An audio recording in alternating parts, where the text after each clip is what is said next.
Good afternoon and happy Sunday, everyone. Thank you for joining us for another episode of the Zig Zone, Falcon Media Sports Network's flagship sports radio show.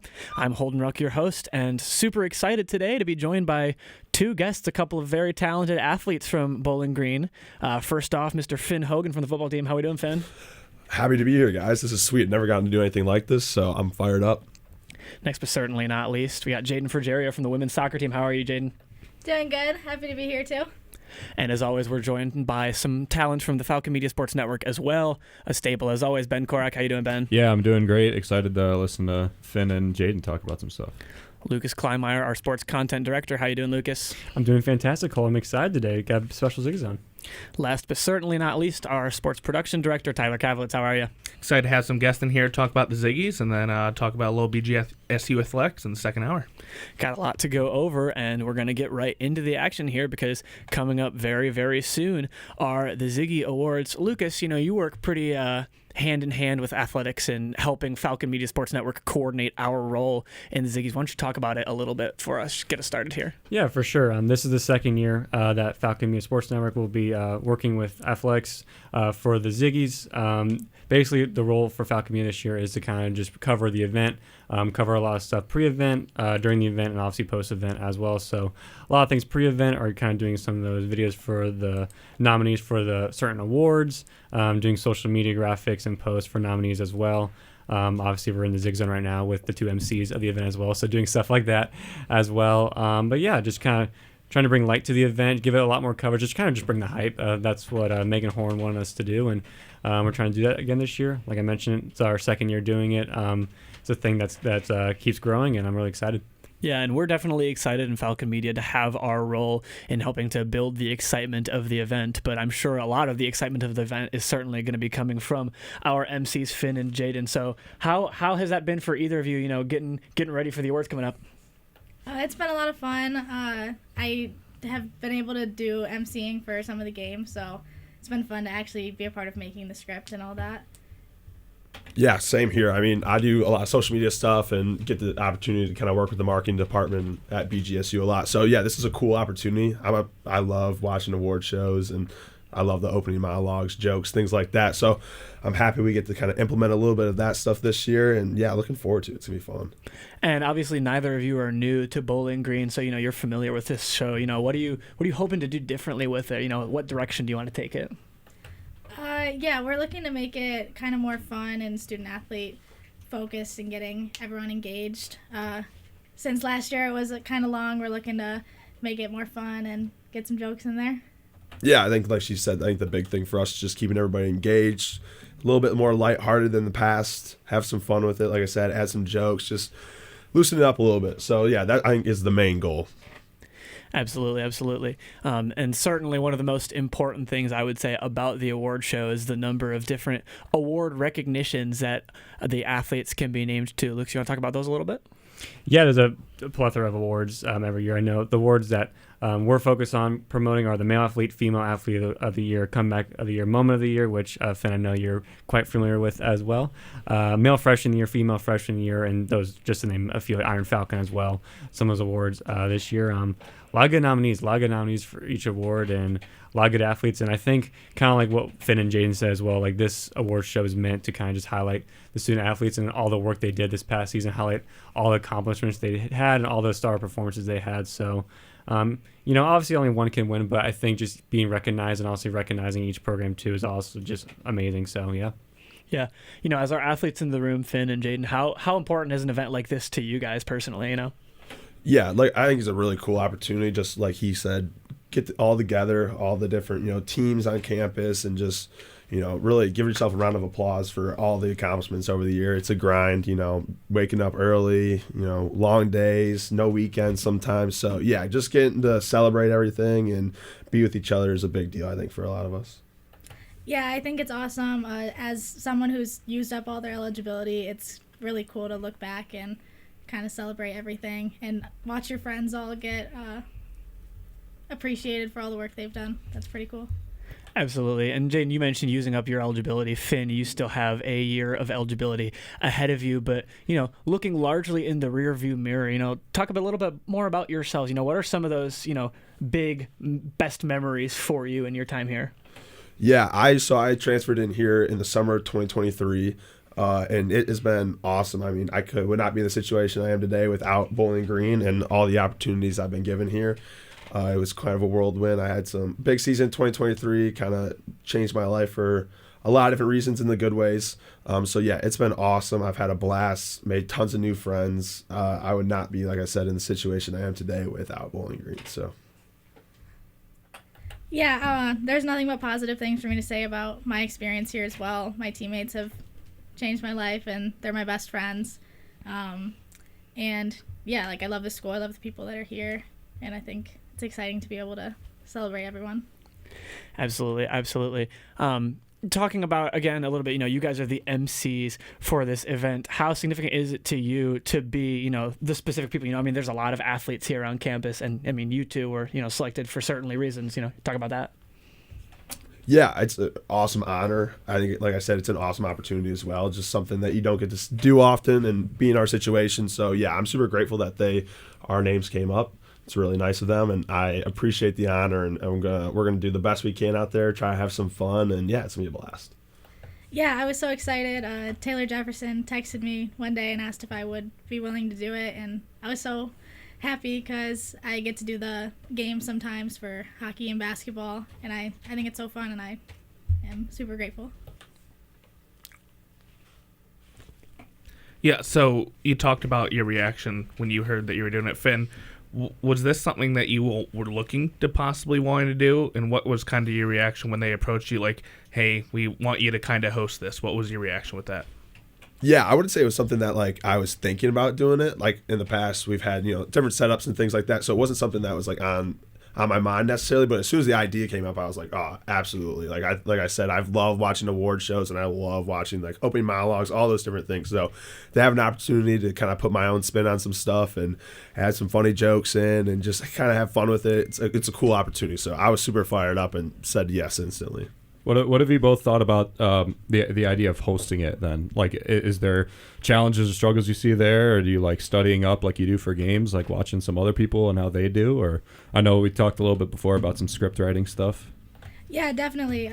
We both were talking about how much we enjoy watching award shows and the opening monologues. So we've kind of been looking at obviously Nikki Glazer's recent one was pretty big. So we're kind of trying to take how she got the crowd so engaged, while also keeping things very professional and formal, because it is a formal event that we also want to respect that side of things. So I think that might be a challenge, is kind of balancing that, but it's been fun. Yeah, so can we expect jokes? Can we expect humor about BG? What can we expect from monologue and from you guys when you're on the stage then? Yeah, like Jaden said, I think we're really trying to throw some jokes in there, trying to keep all the athletes and everybody else there engaged. Obviously keep everybody happy. You don't want to make anybody mad by making something, too personal and whatnot. But yeah, it's more making pokes at, athletics in general. And I think I might say something about football or something like that. But yeah, we're going to keep it lighthearted and fun and try and have a blast with it. Another thing that's a little bit different with the awards this year being, the presence of the public, other, guests outside of the kind of web of athletics. Talk about that. What is that? What's the significance of that to you guys? Oh, I think it's awesome. I think that it's cool to be able to invite your teachers and friends that aren't athletes to come and watch and kind of be a part of it, especially if we're hosting it. It might be a little bit more engaging, like we've been saying. So that could be fun to kind of connect non-athletes and athletes here. Yeah, I think just building a community, like we said, I think you've seen, Mr. Vandermeer do a big job and really focus on trying to make athletics more personable with everybody else on campus, really connect everybody. So I think for all of us, it's a big deal, giving everybody, the rest of the community, an opportunity to be there. So hopefully, we'll be able to connect on maybe a different level that we haven't in the past. It's also going to be kind of cool now that it's in the Stroh Center this year, and I know last year was in the ballroom in the student union, because now, obviously, Stroh Center, a lot of athletes play there, and you guys have been there obviously as well too. And you kind of get, like you guys say, you get those non-athletes, those teachers, those parents, those family members in the crowd, and kind of make it even a bigger event than it was last year because it has all those stands that you can use, which should be really cool as well too. Finn, you mentioned Derek Vandermeer a little bit too, and I believe he was here his first year when you got here, I believe as well. Kind of, how have you seen him kind of change BGSU athletics? Kind of like what has been his role? Obviously, Jaden, you were here before Derek was here as well. How have you guys kind of just seen him kind of grow BGSU athletics as a whole? Yeah, I think one of his really big focuses right now is community. I think you see a lot of individuality in college sports these days with NIL and things of that sort. So I think a big focus of his is showing, the university community and the rest of the country that, Bowling Green is one, whether you're playing soccer, you're playing football, we're all on the same team, we're one team. So I think that's been a really big thing of his, and getting the community and the rest of the university involved in that and, engaging with the athletes as well as us students has been a big thing for us. And I think you've seen that continue to grow the last 2 years he's been here, and he's been doing an awesome job. So yeah. And Jaden, can you speak to that at all? Have you noticed, some shifts since, you were here before Derek's arrival versus, the state of, things both for your program and just athletics at large? Yeah, definitely. I think Finn is doing a good job of highlighting his main focus of bringing community here. But I think this transition of inviting the public to the Ziggies, I think that's a great way to bring everyone together. And I think that kind of represents what his goal has been since he's gotten here. Can you guys talk a little bit about what that community means? Because I know both of you now, Finn especially now more famously, and then you as well, Jaden, have gone through coaching changes, which in the realm of college athletics now is a pretty like hot discussion, and a lot of communities are broken and formed with that. So what does the community look like for you guys both now that kind of tables have been turned for your sports? Yeah, for sure. I think something that for women's and men's soccer, something that we've been trying to incorporate is the men's program does a really good job with having, connecting with the community here. Like, you see the fans at their games. They have younger soccer players there. They do school visits and things like that. And I think building that as well on the women's side is something that we're also looking to do. And I think having Derek here has been really beneficial in terms of building that side of things, especially with our coaching change. We're looking to keep doing that. Yeah. Yeah, and then, for football, obviously, Scott Leffler did unbelievable things, for the football program here. Kind of got us up out of the dirt, I guess you could say, to where we are today. And we are extremely grateful. And so having a guy like that leave and the rest of the staff that you've built unbelievable relationships with and connections, it's tough for sure. But then big shout out to, Mr. Vandermeer for bringing in Coach George. And the staff he's also brought along is unbelievable. It's a different kind of energy in the building, and I think that's something that will be contagious on game day, and everybody will really notice that. And I think that's a big thing for the community as well. The community sees that. Eddie George is a big name here in Ohio, so to have that in our community now is a big deal. So I think that'll continue to grow, and yeah. I liked what you said with the energy, too, because it kind of feels like across BGSU athletics over the past couple years since Vandermeer got here, there's been new energy into every single program. And when you look at the Ziggies, I don't really see many other MAC schools or either really any other colleges doing award shows like this that are as public as it's going to be this year. So how special is that for you guys to be a part of that? That's something that seems pretty unique to a MAC school and to a college here. Yeah, I think it's awesome. It's so fun that our parents are going to be able to come and watch us, and we're not obviously just athletes. We build relationships with our professors and people outside of that. So I think it's something really special, and it shows that Bowling Green is a special place with good people that people are going to want to even come and watch. I think that's really cool. I think to that point, too, it kind of highlights the community aspect, because I feel like when you ask people, well, what's your favorite thing about Bowling Green? Everyone says community, and it kind of gets tiring. Yeah. But they say it because it's true. If people say it a lot of times because it's true, because, we're a mid-major college, but everyone here is so tight, and it really is like a family group, and everyone knows each other in a sort of way. So I think that this award show, how public it's being this year, and how other people can come that not just athletes or not just a private invite, kind of highlights that, because it shows that community aspect of we're kind of all in together, which I think is awesome. Yeah, I think that's a really good point, because I think it's interesting that when you go to Chicago or even you're in the airport and people always stop me and my family and they're like, go Falcons. And even though we're a mid-major school, I feel like we're pretty known throughout, and it's a strong community even in places where obviously we're not in Ohio. Yeah, it's honestly amazing too. The places you go and you just see like a Bowling Green like sticker, or you see like someone, my nephew went to Bowling Green or like this. I'm like, oh, really? I had no idea.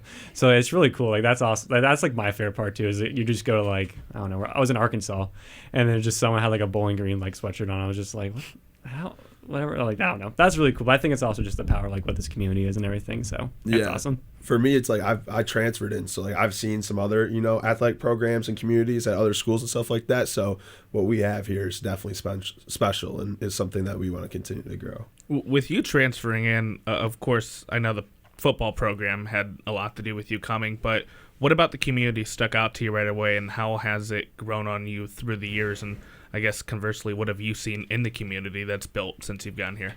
Yeah, I think in the past, before I was here, I think everything was solely based on your performance on the field and like who you are as an athlete. And I think my big thing I noticed when I got here was that like obviously that's a big role, but there's so much more that you can contribute to a community, and I think they realized that here. So I know I had tons of different opportunities, like what I said, with marketing and doing some different things with the school, videos and stuff like that, which is super cool, and I love that stuff, and in the past was never given that opportunity. So I think the inclusivity, sorry, wrong word, but just everybody staying together, and it's a big thing here, and you don't see that in a lot of other places. And can you speak at all to the togetherness of that community and the support then contributing back to your on-field performance? Yeah, I think a big thing for me is student engagement. I think for a mid-major school, there might not be a huge student section or those things like that, but I think at Bowling Green you would be incredibly surprised. Like we'll have an away game 3 hours away, and there's a student section there at the away school, and you don't see that in college sports. So I think that's a really big thing, and I think the engagement of the students has just grown and grown and grown over the years, and it's been a really big help for us on the field. Finn and Jaden both. Sorry, Lucas. I just want to know what your most. I just want to know what your most fun moment here, whether it's on the field, off the field, both of you. I want to know most fun that you've had. Okay, I mean mine's gonna be pretty basic, like my friends, and the time outside off the field has been really fun, but I feel like I do have to include my freshman year. We did win it all for MAC championship, so that was awesome, being able to hold the trophy up and all that stuff with my best friends. So I would say that. Yeah, for me, I think friends is a big one too. I know Cam Orth, who used to work here with you guys before he left, that was like my first friend I had in Bowling Green. So I think the relationships has been a big thing. Like I enjoy the people here, and we have a blast. I think for on field, for me, that Georgia Tech game 2 years ago was quite memorable and a really cool experience for me, and kind of changed a lot of things in my life. So that was pretty awesome. Should we segue and just talk about that? We can. Fire away. So how was that? Yeah, no, it was pretty crazy. I can't lie. Life changed that day. And we should say you won Moment of the Year for the Ziggies last year, and it was based on this catch against Georgia Tech last year. Yeah, no, it was a pretty cool catch. I kind of was open, kind of had pressure in his face, had to kind of throw it off the back leg. I, to be honest, don't remember the play. I'm going to be completely real. Like, I don't remember it at all. Too much adrenaline. Yeah, I hit the ground. Yeah. Kind of like, everybody's like, gosh, like the celebration could have been a little cooler. And I'm like, I don't even know what happened. Like, I was still trying to process. Like, no way the ball's still in my hand. So, yeah. And then I kind of split my elbow open too, like when it happened. And so I was getting like stitches at halftime, and came back out, and they like reopened, and then so it was quite memorable. I think after the game, someone finally like pulled the picture up, and everybody was like, "Whoa!" And that's when it kind of settled in right there. And so it was a super cool opportunity. So did you ever think then, growing up? I know I did, like watching SportsCenter Top 10 all the time, #1 on Top 10 that week, I believe. Just how was that? Like, who first told you that you were like that? Did you end up watching it to see what you were on? Like, yeah, no, that's definitely like the childhood dream. I think everybody growing up was like, oh, like it'd be so cool to have like the be top 10, let alone #1. So yeah, I think my aunt in England was the first one to send me a video of it, because they're like awake, and it was like 2 a.m. or something like that, and at our time, and there it was like whatever. So she was already watching it, and like I think I woke up to her being like, yelling at her TV, like something like that. So yeah, it was a super cool opportunity. That's awesome. Well, before Ben so really interrupted me, I had two thoughts to kind of combine because you talked about like kind of the community. I was just joking, Ben, by the way. Yeah, I know. It's okay. It's all right. You kind of talked about like, the community too and how it's grown over with Derek, and we're talking about your guys' favorite moments with both athletic programs. What I was going to talk to Jaden was the Notre Dame game, I believe a couple years ago, was one of the highest attended women's soccer games and quite some time. I don't know if it was the second highest attended ever. You'd probably know better than me, but I remember there being a whole lot of fans there. I remember, the result wasn't what you guys wanted, but like just the game itself, like, and I'm a big soccer fan too, but like seeing it's still a growing game in America, especially women's soccer as well. So how cool was it kind of seeing that on this campus where all those kind of students and community kind of showed up for that game? Yeah, that was definitely cool. Like Finn said a couple minutes ago about being at a mid-major school, that attendance is something that's not what it looks like at Power 4 programs. Mm-hmm. But that was awesome. I mean, we put in the work as well, like as team. Like we were passing flyers out. We were doing stuff with you guys for promo for the game. So it was cool to see that side of things pay off too, of like doing the extra work to get fans at your games and then them actually show up. But no, yeah, that was awesome, definitely, to see everyone come out and support us. It's been cool to see the last 2 years, at least for me, just to see attendance grow at soccer games. Because I'll be honest, I'm not a soccer guy. I really enjoy going to the soccer games. I really do enjoy, especially like ripping on the goalies a little bit is a pretty fun thing to do. Yeah, we've got a good section behind the net. Yeah, I know, and it's a lot of fun. For it now. I know it's a lot of fun to be in it. It's a lot of fun to watch them do their thing, especially in Michigan game. I think was at home last year. I still have an orange shirt that says "Beat Michigan."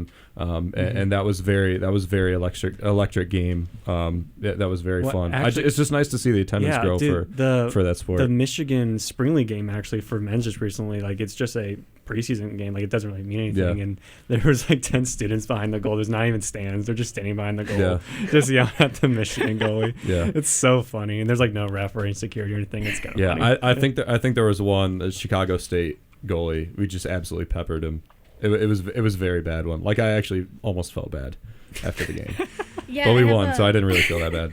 I have a friend that plays at Ball State, and she told me that we're known for how much our student section rips on the goalie. I was that's such a good feeling. And again, just tying that all together, that's a good credit to Derek and his staff and what they've all done, the BG, to highlight all the sports, see like the top ones and non-revenue ones and all that stuff. So yeah, that's awesome. And this is really a passionate sports town too, despite, not being that big, because it goes so much further than, just the soccer teams do. I mean, look at, the bleacher creatures as the primary example there for the hockey team. I mean, that's, another incredible faction of students, even without, the numbers being that huge, like we said. I feel like on the outside too, I feel like Bowling Green is looked at as mainly a hockey town, and, it is, but I don't think people exactly realize until they get into it how passionate the fans, like you said, Holden, are for all the other sports, because they show up to basically everything. I mean, I see with the baseball game, some of the Falcon fanatics there in the front row, like the same kids every game. So I don't know. Have you guys noticed that too? Just the uptick in the recent years, I guess, just of overall fans showing up to all these games and the passion going up. Yeah, like when I do the basketball games that I was able to do more this semester without soccer, it was awesome seeing the Falcon fanatics. It's the same people, and they are there for they'll stay for the women's game, and then they'll stay for the men's game. Like they're there, they're working as hard as the players at this point. Yeah. Well, I think what was really cool was, is it called Falcon Friday? What's the thing on Fridays where you could ride in the golf cart and you wear orange? Yeah, I think that is one of the best things. That's such a cool thing. Like, that's awesome. And you highlight different sides of campus too, because I think sometimes it's the band, sometimes it's different teams like you guys. Have you guys ever done that? Like been a part of handing out those shirts? Yeah, I got to drive the golf cart this year. That's cool. Oh, wow. Pretty big deal. That's pretty cool. Yeah, I need to talk to him about that. Got to get your turn.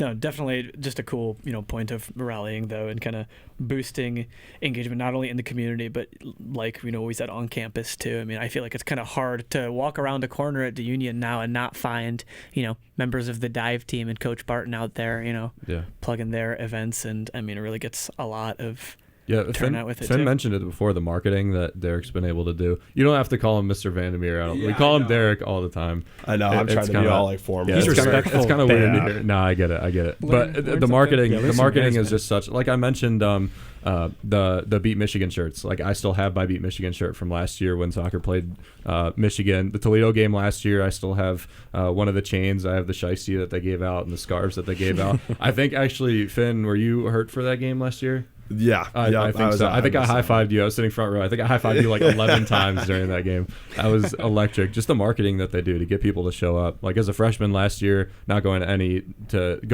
athletic events really before that at high school, and then showing up and being able to go. It's very cool. It's very cool what athletics does, what you guys do as well. Yeah, I think I'm just going to speak on football, but like the student section from like 2023, beginning of the season to the end, and then even going into this year has like doubled at least. They take up half the home side now. So yeah, the student show out has been unbelievable, and it goes so much farther than they could ever imagine. And Finn, I guess I have to ask, with Eddie George coming in for football, what's that excitement level been around for football from your perspective as a player? Yeah, it's an awesome opportunity. I think, like you said, being Eddie George, there's a lot that comes with it, and a lot of spotlight, media, things like that. So the energy in the building is different, and I love it. It's awesome. The guys are fired up to be there, and that's the biggest thing is that you got to enjoy coming to work. If you're waking up in the morning and you're dreading having to go into the office, maybe you need a change. So I think I can confidently say for a lot of the guys on the team, like we are really happy to be here and excited for what's going to come. It's kind of like the thing athletes say all the time is like if you don't enjoy practice, then you're not going to enjoy the game. Because if you don't enjoy all like the little things you do leading up to the game, then it's like 100%. when you do it, yeah. I wonder if Eddie George was ever on SportsCenter top 10 like Finn. I would assume so. I'm I going would to say he's assume got so. to be. Considering you probably. won a So. Heisman, I think Yeah. probably once I or wonder twice. number one play though. That's Thought-provoking. number one play. Number one play is a feat. I might That was have a feat. maybe It I is. got him one up on Yeah, that. you might have one up on Eddie George. Well, I think too, like it's so important, like that Derek and all of them are doing all those marketing, all that community stuff because there's been so many new coaches in the past couple of years, and there's just been so many new like top figures in BG. But at the same time, it doesn't really feel like they're new. Like it kind of like feels like they just go right in, and you're like a part of the community already, and it's kind of like I don't know. It's not really a big change. I don't know if you guys have seen anything different because there's been a lot of coaching changes across all the sports, but like they've come in and it's kind of been like, oh, nothing's really like different outside like a team message or a philosophy. Yeah, I think a big props goes to Vandermeer for bringing in the right people. I think, like I said, culture is such a huge thing, and finding the right people that fit like what you want to do is huge. So big props to him for finding the right people and getting the right hires done because that's where it all starts. So. Yeah, I agree with that. We had a new coach this year, and I think he did a great job of finding the right fit for us culturally because I think that's a big part of the school in general. So, yeah, I think we saw a really important transition for women's soccer at least and to a really positive culture. I mean, I think you can really see that across the board when you look at any of the coaches hired in the last, 2 seasons, which is when we had the majority of the changes here. And obviously, pretty much the span of his tenure, it really feels like every team across the board has either maintained the momentum they already had, been able to build on it, and it feels like a lot of continuity. And that's kind of the cool part of the Ziggies too, is that all of those different teams are going to be there together, which doesn't really we see groups of teams I guess together during times of the season, but I think this is the only time during the year where all the teams and all the athletes are going to be there together. How special was that for you guys last year, being a part of it? And what are you guys looking forward to this year, I guess, in a different way, being host for it? Yeah, I think, like I kind of said earlier, like the we're all one team thing is a big thing here. So being all into the same room, being able to converse and talk to your friends that you maybe haven't had a chance to catch up with in a long time is a really cool opportunity. So yeah, being the host of that, we get to facilitate it all now. So it's an awesome honor. So we're fired up. Yeah, definitely, and I think that the beginning is nice too when the doors open at 6:30 because it gives people like a half hour to loosen up, talk to their friends, maybe mingle with people they don't really talk to that much. But yeah, it's a good opportunity too because you guys know this better than anybody, but like your schedules are crazy. Like you're doing stuff 7 days a week, and you don't really have time to see your friends from the other sport teams that you might know of. So like this is an opportunity to see those people that you might not have really gotten to see for all those months because you're so busy, and like what you have to do every day of the week is just it's crazy.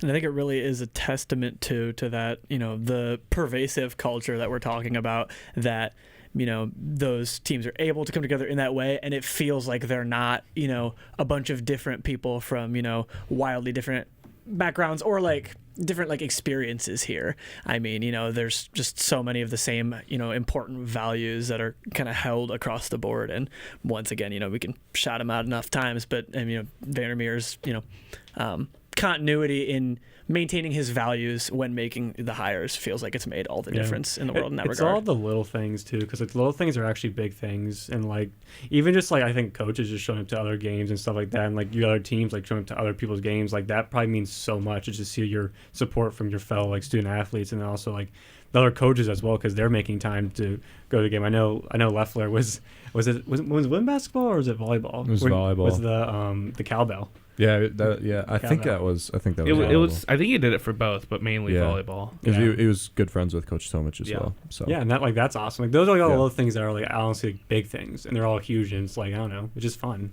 Yeah, I think the details add up, and if you don't handle them, they become a big issue. So yeah, I think he's done an unbelievable job of focusing on the fine print when it comes to making these decisions, and has really dialed in and made awesome choices. Mm-hmm.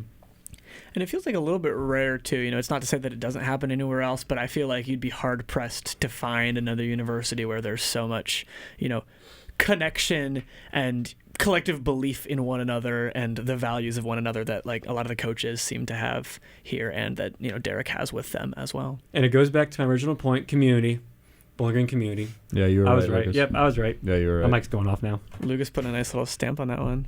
Do we want to talk a little bit more about some of the awards for the actual I would like show to talk themselves? about some of the awards. I think that would be fun. All right. Do you want to go through the list, or do you have any questions you want to fire away? We can go through the list because Lucas just slid the paper over to me. All right. What do we want to start with? Male and female athlete of the year? Seems like a good place to start. Why not? All right. Male athlete of the year. It's Nathan Archer, Kyle Cusimano from men's soccer, and Harold Fannin Jr.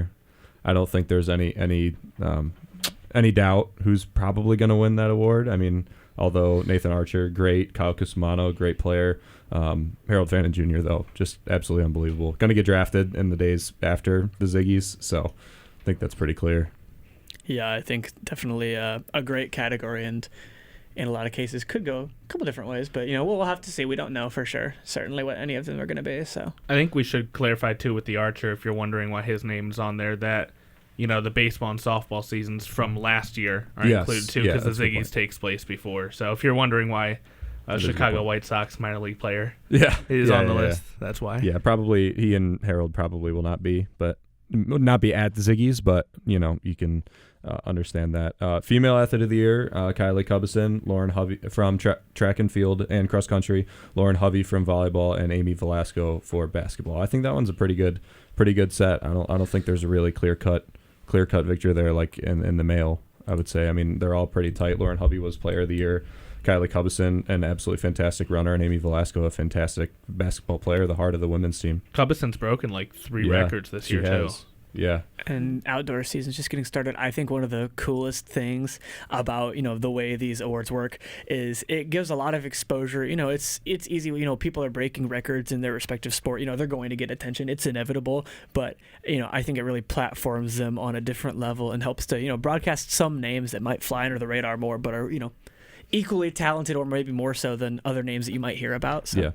Yeah, the next one, comeback player of the year or comeback of the year. Lexi Fleming, one of them from women's basketball. I'm assuming that means injury last year and then coming back this year, doing a fantastic job this year. Christian Stover, kind of in the same vein, being injured a couple times throughout the year, but had the best season of his career. He's from hockey. And then baseball is listed as versus Eastern Michigan. Tyler, can you shed some light on what that one means? That's not so much the series, or that specific game or series, but against Eastern Michigan last year, they won the MAC regular season championship, and that's a program that 4 years prior was eliminated for at least a few weeks until funding from alumni and donors brought it back. But that one kind of just encapsulates the entire comeback of the program from not existing for a couple of weeks to being on the top of the MAC. Yeah, certainly a massive comeback over the last couple of years. Moment of the year after that, baseball at Fifth Third Field, I believe, against Toledo. That was another one where they broke the 20-win mark. Yeah, 23 they wins. 23 wins, Yep. conference wins, set a new program record. They also set a new program record for strikeouts. And there may have been one more that I'm not remembering. I but think know we those- just, I don't those remember two. exactly what they Yeah. were. Too many to count from baseball last year. Again, baseball from last year counts for this year. Harold Fannin Jr. from the football team is listed as a moment, completely understandably, given how fantastic he was this year. And then indoor track and field, I am assuming winning the MAC championship as well for indoor track and field. A fantastic moment. How many years there as well? has it been since? I think it was about 26 Jeez. I didn't since even know they that. won for indoor. I think it was 1999 was the last time. So a lot of, several decade records for the track Yeah. and field team going on. I really like that category too because, they all make sense. One of them is a MAC title, and that's obviously, Yeah. that's the eternal goal. Harold Fannin Jr., really defies description at this point. Yeah. And baseball at Fifth Third Field is also, I think, kind of like the essence of, what you care about. It's such a big stage. It's a cool venue, way different from, the college ballparks they're playing at, and to beat your rival and, set a significant benchmark as well. It was a sweep over Toledo, In too. that scene, those are all. I think that's my favorite category. Yeah, It's just and super, there's we've talked about this a couple times. There's moments that have been left off that are also somewhat deserving. Not to say that these aren't, but there's a lot of moments that you could have chose from, and they all would have been very good options. Then you get into the freshman awards. Male freshman of the year, Raiko Badurov from men's soccer, Maxwell Martin from hockey, and Garrett Wright from baseball. That is a very strong male freshman of the year. Of course, Garrett Wright is sophomore now, but again, we're counting baseball and softball from last year. That's a very strong category. Probably the most strong in my opinion. I don't know what you guys think about it necessarily, but it definitely feels like it could go a lot of different directions. I don't feel like there's, necessarily in my mind one that would be, the clear front runner. yeah, I agree. And then female freshman of the year, Janaea Donahue from women's basketball, Reese Riemann from track and field, and Sammy Dulce from women's golf. That's another one is a very, very strong one. I am partial to Janaea Donahue. Personally, I like the way she plays, but Ben's been an avid Donahue fan of the show. I am an avid Janaea Donahue fan. So. I do like how close a lot of those categories are. I like how they tried to highlight as many sports as they could. Yeah. In that too, and that it's not just with how good Harold Fannin Jr. has been this year, that it's not just Harold Fannin and all baseball stuff. That they found a way to put in other athletes and other sports.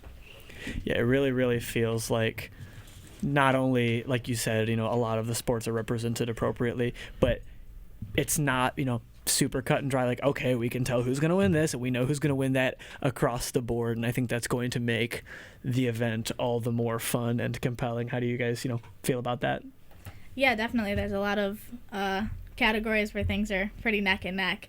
But for male athlete of the year, I think it's interesting that the other two people besides Harold are both like very decorated athletes here, and it's a great problem to have for BG that any other year they probably are easily like sweeping that award. And that was fun too because that stands out more as those two kind of a longer career of accruing those accolades, whereas Harold's was always good in his time here at BG, but in particular the last season is really where he made his name the most. He was certainly good the year prior as well, very good. We had a good year this past year. Oh, just a little bit. Have you- I've have you heard records? that You anyway. think? I heard. How many records has it been, Finn? Do you know? I think he's around 16 or 17. Oh my gosh. It might be more. I'm not That's gonna lie. unbelievable. It's really amazing.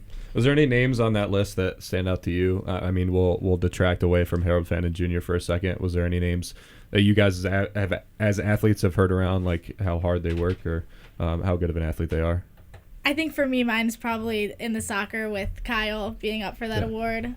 He's been here the whole time that I've been, so we're pretty close, obviously being both soccer teams. So getting to watch him play and seeing he won like the highest award you can win for college soccer this past year. So yeah, I think that's probably the one that stands out to me just because of being soccer and all that. I'm so happy someone else is mentioning soccer on this show. Yeah. I don't have Need to that fight for backup. myself anymore. Lucas is I'm so happy that he's got some. I'm another honestly soccer so person happy. Big on the day. show. Yeah. Kuzma was awesome. Finn, any outside that stick out to you there? Gosh, it's hard to just pick one. I think, like you said, it's been like an unbelievable year. Harold's tough because it's like it was such a Yeah. monumental thing that these other guys would have easily could have swept the awards themselves. So I think it's just a big testament, like Jaden was saying, to just how great we are as an all around community of athletes, and it's awesome that like we have the opportunity to honor them all. I guess I want to highlight my other sport I cover because I do cover women's basketball as well. I'm happy Alexi Fleming's nominated again too. She came back from another injury. Amy Velasco, the other one, nominated as well. She was incredible all year long, and they're also just great people as well. They're not just great basketball players. So happy for them. I think they both really deserved it, and they both had legendary Bowling Green careers, both of them each. Amy 4, Lexi 5.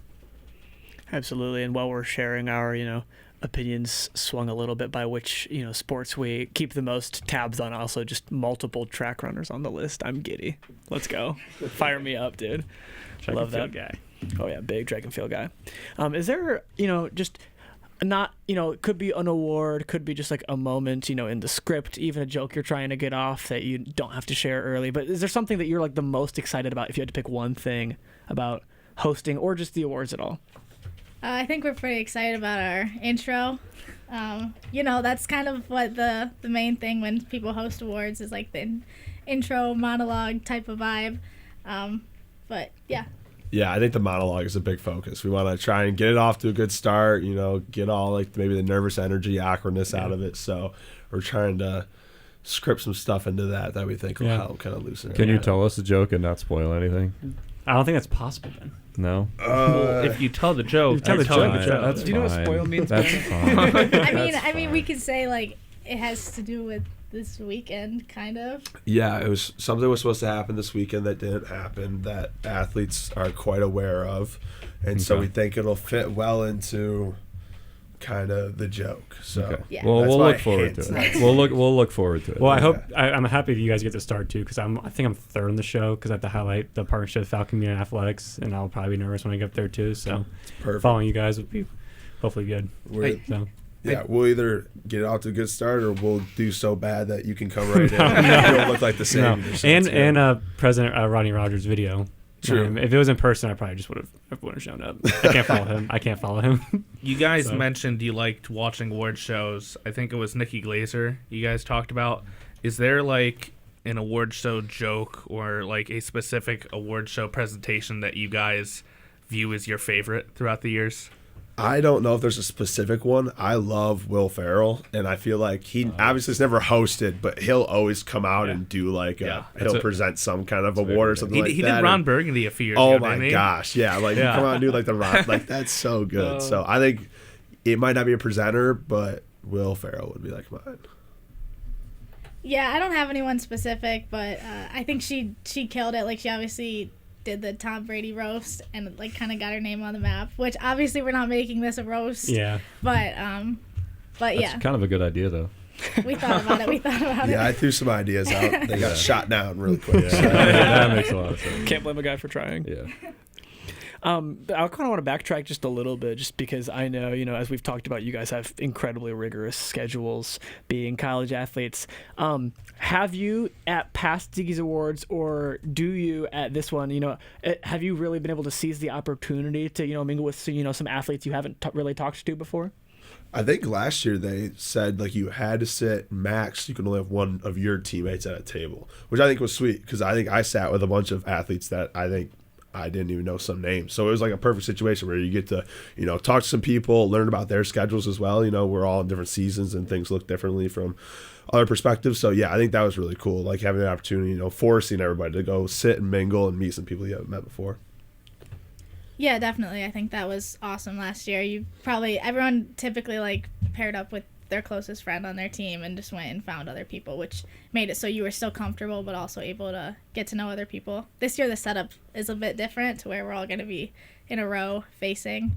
So I think that'll also help with engagement and stuff like that. But Yeah, Also- it's more like actual award show, like Yeah. seating this year than it That's has kinda been. cool. Yeah, it's not That's like kinda in the past, more like banquet kind of. Yeah. Like you're at like a table and you kind of, which I guess some award shows do. I think like the Golden Right. Globes might have been like that, but yeah, Feels like a bigger stage though with that, 100%. and the Stroh Center too. yeah, it'll be a really really cool setup. And it feels kind of like it feels very in line with the effort to both streamline it a little bit to, probably be respectful of, your guys' commitments and schedules, and also on top of that, keep the focus where it needs to be on, the athletes and the community and all those things, rather than, getting too caught up in the bells and whistles of it all. Well, I think this year it's a Wednesday, and last year was the Sunday before finals week. I want to say. I remember it was on. It was Yeah, I think you're right. it was something And crazy. I kind of like that it's on a weekday because I don't know, just the day before finals, everyone's already stressed enough, about finals. So I don't know. I like the change. Yeah, that's a tough schedule. It was so- also nice. Like, Yeah. didn't baseball have a game right before the award did, show yeah. last year? So Yeah. that's at least a good way to keep Hey, it I away don't think from softball softball was missed either there. it, yeah. Softball wasn't there. softball. Yeah. I think they showed up late. I think they had an earlier game. Their games get done Might quicker have. too. But Yeah. I there's think no- it's a good way midweek. To There's get it no away. events that day, no athletic events at all. Yeah, I think everyone's- that's yeah, I very think good. they made it so that every single That's a good team idea. could make it this year. It's a very good idea. And that feels, not to sound like a broken record, but I mean, it's a good effort and just an indication of things being done the right way. I think that they're making decisions, especially, with Derek heading up a lot of it, to, be mindful of the fact that, hey, these athletes have different schedules, let's bring them all together, let's accommodate them all, nobody's missing or, flying straight there from a game, and, just kind of lets everybody really soak in the moment, I think. Well, I know for us, because we covered the event, so we came back here to edit all the interviews and packages on a Sunday night, Yeah, it was a late night. the day before finals week. Oh, I love it. I love We doing were stuff. here way too long too. No, that's fun. That's memories you don't get back. That's fun. Definitely. It was fun. Oh, sorry. No, go ahead. Oh, I was just gonna say definitely not the way you'd like to start that finals week, but No. regardless, you get it done. It's better than not having it at all. It was a blast that's true. covering it last year. I'm really excited to go this year and watch Finn and Jaden do their thing, and it should be very fun. It's a very good experience for us as well to Oh be my able gosh. to And- cover something that we might Yeah. not get another chance to do. It's cover an award show. Yeah. So And especially for you guys too. I mean, this is experience like incredible. Especially like if you guys want to do this like post graduation plans. I know Jaden, you're out of eligibility, but I know fans one more year. But like, if you guys want to do anything hosting wise or media wise or any things like on television wise, like it's a great thing to add to your resume. Yeah, it's a resume builder for sure. That's what I was gonna say. Yeah, I love this stuff, and I always want to be a public speaker in some type of environment, whether that's media or in like a business world. So this is awesome, getting that professional experience. What do you guys think is going to be the biggest improvements of this year's show compared to last year's that you guys have already seen being made so far? I think the whole show is just really intentional this year, like the timing of things, every athlete being able to be there, and the way the people that were selected for certain awards and stuff like that. Everything's just very detailed and organized how it should be. And they're also emceeing the event too. They didn't want to say it because they didn't want to brag, Yeah. but Hey, that you too. can that touch is an on it a immense little. That improvement. too. Oh yeah, also like student Yeah. athletes are emceeing it. We are pretty cool, I guess. I guess. That does feel really important, though. I mean, not to Oh, it just is. pair what you said, but at the same time, it's about student athletes for student athletes. Why not also be Yeah.